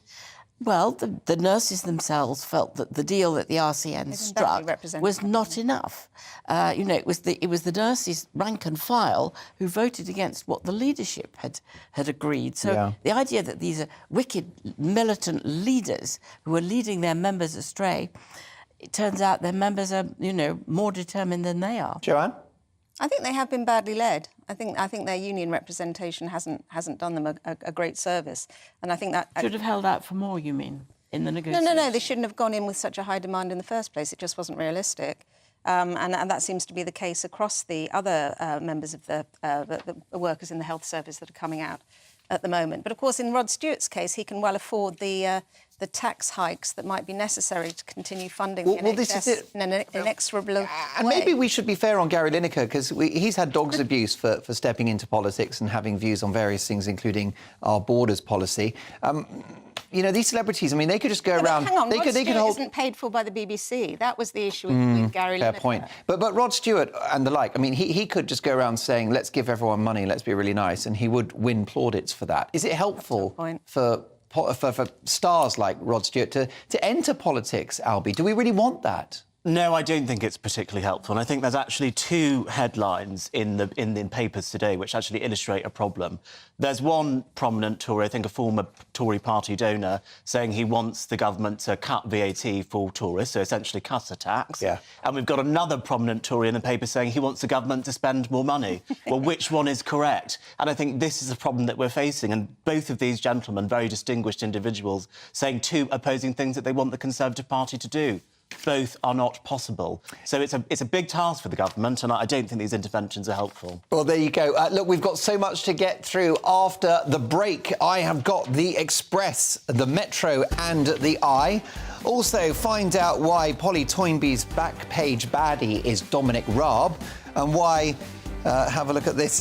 Joanne Nadler's headline hero is, wait for it, Dominic Raab. So we're going to have a Dominic Raab face-off after this, plus lots more from the papers. And should we spend more on the armed forces? All of that, plus a few chuckles as well. See you in 2.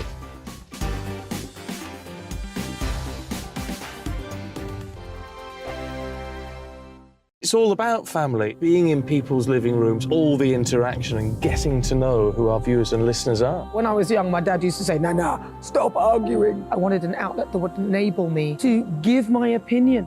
People are going through a really hard time right now, and I know that you don't feel like you're being listened to by the establishment. I came to GB News because it's the People's Channel, and I want the audience to have their say on the events of the day. We're dynamic. We do something different. Democracy shows that the wisdom of the nation is in its people. I get to travel to find out what the story is from a personal perspective. The British people aren't fools. We know when we're not being told the full story.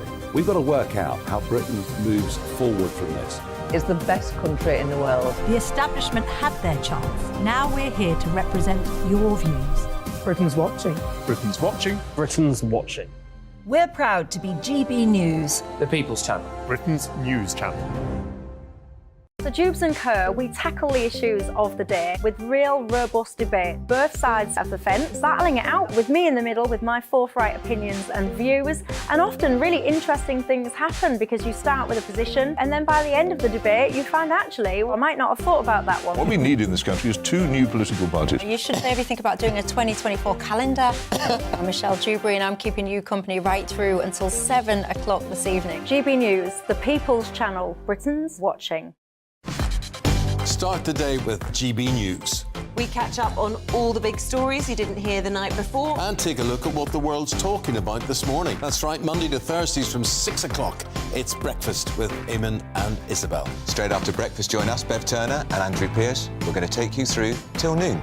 We'll be tackling the big topics of the day, including the things that the other channels just won't talk about. If it's happening here. Wake up to mornings on GB News, the People's Channel. Britain's news channel.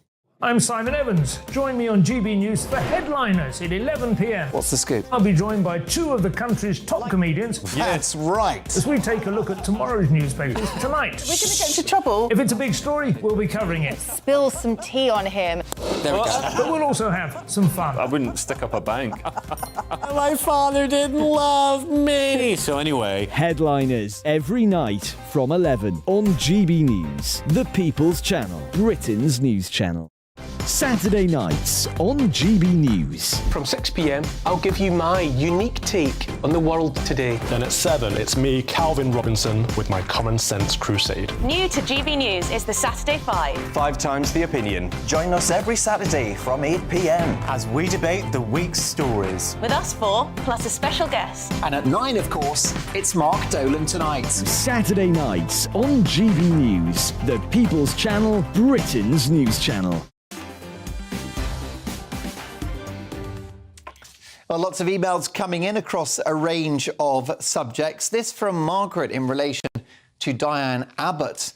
She says, Mark, I wish people would stop using Irish and redheads in the same sentence as anti-Semitism. What's the connection? I'm Irish and a redhead, and I'm really puzzled about this. Margaret, thank you for that. And regarding the phone alert at 3 o'clock today, did yours go off? This from Anne, who says, Mark, I previously lived in a high-risk flood area. This security risk alert would have been welcome and given me peace of mind. Snowflakes go away and melt. I'll get to more of your emails shortly, but let's now have a look at more of the papers, which are hot off the press. And we start with the Daily Express, and they lead with the following. Daring SAS mission plucks Britons to safety. In a dramatic rescue mission, SAS forces evacuated British diplomats and their families as fighting raged around them in war-torn Sudan. And Sir Mo Farah bids an emotional farewell to the London Marathon. Metro next. Diane Abbott fighting for her political life. And escape from Khartoum. SAS leads UK embassy airlift. And the Eye. Abbott loses Labour whip over offensive race comments. And some MPs express anger after the party had worked hard to regain trust following the anti-Semitism crisis. The pain is exposed again, one MP tells the Eye newspaper, whilst Dame Margaret Hodge described Abbott's letter as deeply offensive. And last but not least, the Times. Elite forces nighttime rescue of British diplomats in Sudan. And Corbyn ally sparks new Labour row over racism. There you go. Well, Labour certainly don't need those headlines, but depending on how Starmer handles it, perhaps he can try to get a grip on what has become quite a significant headache for him in the last 24 hours. Now it's time for a new feature on the show. I'll be asking my pundits for their headline heroes and back page baddies. Who should be celebrated and who should get a raspberry? So, Polly, who is your... we'll start with, I think, the baddies first. Your baddie, please. Definitely Dominic Raab. He's been found, effectively guilty by a distinguished HR lawyer who understands his stuff, knows what bullying is. The idea that this is all just sort of snowflakery got up by the civil service. The guy who drew up the report is a serious person chosen by the government to do this report. There is no doubt that he has been intimidating people and behaving outrageously. And what's more, has left with such bad grace. Not a word of contrition, but turning around and saying, this is a conspiracy against me. Across 3 departments with 3 different senior civil servants. I mean, the idea that there is a plot against him is frankly insane. And I'm pretty disgusted by it. Well, Joanne Nadler, we can jump ahead to your headline hero, which is one Dominic Raab. So why do you disagree with Polly so much? Because I think that, I totally disagree on the issue of the manner of his departure, which I think has been exemplary. He said that were there any questions to be raised about him, he would leave. And although he was actually, and I'd hesitate to use the phrase found guilty, but although within the terms of the remit of the investigation, he was found to have breached those terms on only 2 points, including things like asking people or commenting to people that their work had not been done to a sufficiently high standard. So I think on that basis alone, the fact that he has gone and effectively saved the Prime Minister from what would have been, no doubt, a campaign of a campaign to get him out from the press and from the opposition, I think that he has put his party and his leader ahead of his own career, and that's admirable.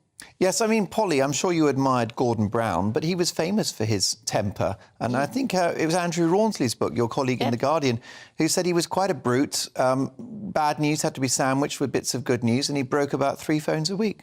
No, he did get very angry and throw things about, but he didn't kind of throw them at civil servants, nor did he attack civil servants.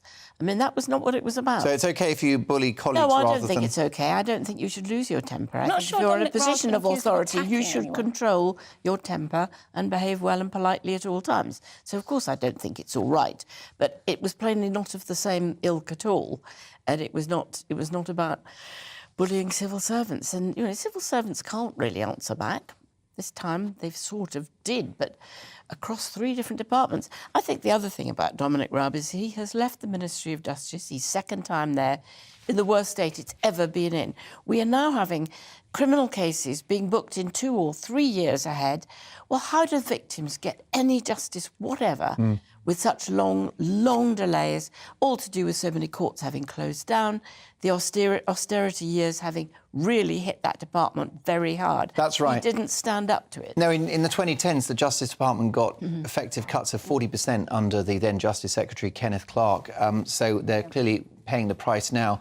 But briefly, if you can, Albie, Team Raab or not? Look, I think Dominic put himself in a difficult position by saying that he would resign if he was found... Was that a mistake? Well, I think he might look back at that and think perhaps it was a mistake. But look, ultimately, I think Rishi Sunak has had to behave very heavy-handedly because Boris Johnson was very light touch when it came to ministers misbehaving, and Boris Johnson was brought down by an inability to handle these situations properly, and that has meant that Liz Truss sacked Conor Burns, probably was not the best decision because he was later found not to be guilty of the crime that he was alleged to have done. And with Dominic Raab, perhaps as well, the Prime Minister again could be maybe accused of behaving heavy-handedly. But I think this is because Boris Johnson was not good enough at handling these situations, and so the 2 Prime Ministers since him have had to behave in a very heavy-handed manner. Well, I tend to agree, and I think the problem with Boris, Polly, is that he was an inveterate character, that he didn't have the courage to fire people, and that's effectively what Sunak's done with Raab, or at least accepting his resignation. Let me tell you that Albie's back-page baddie was Diane Abbott, and Polly's headline hero, Morgan Troland and Marcus Decker. So there you go. Thank you to my amazing pundits tonight. Most importantly, to you for your company. We will do it all again on Friday from 8 till 11. Next up, it's Headliners. I joined GB News because I was sick and tired of not hearing my views being represented, not just mine, but so many people that I knew and spoke to. I just couldn't get my voice out there. I couldn't say anything. I couldn't do anything. Whatever the narrative was, I kind of had to follow it. GB News is there to provide a voice for those who have been ignored by the establishment media. We think different things. We've got a different style.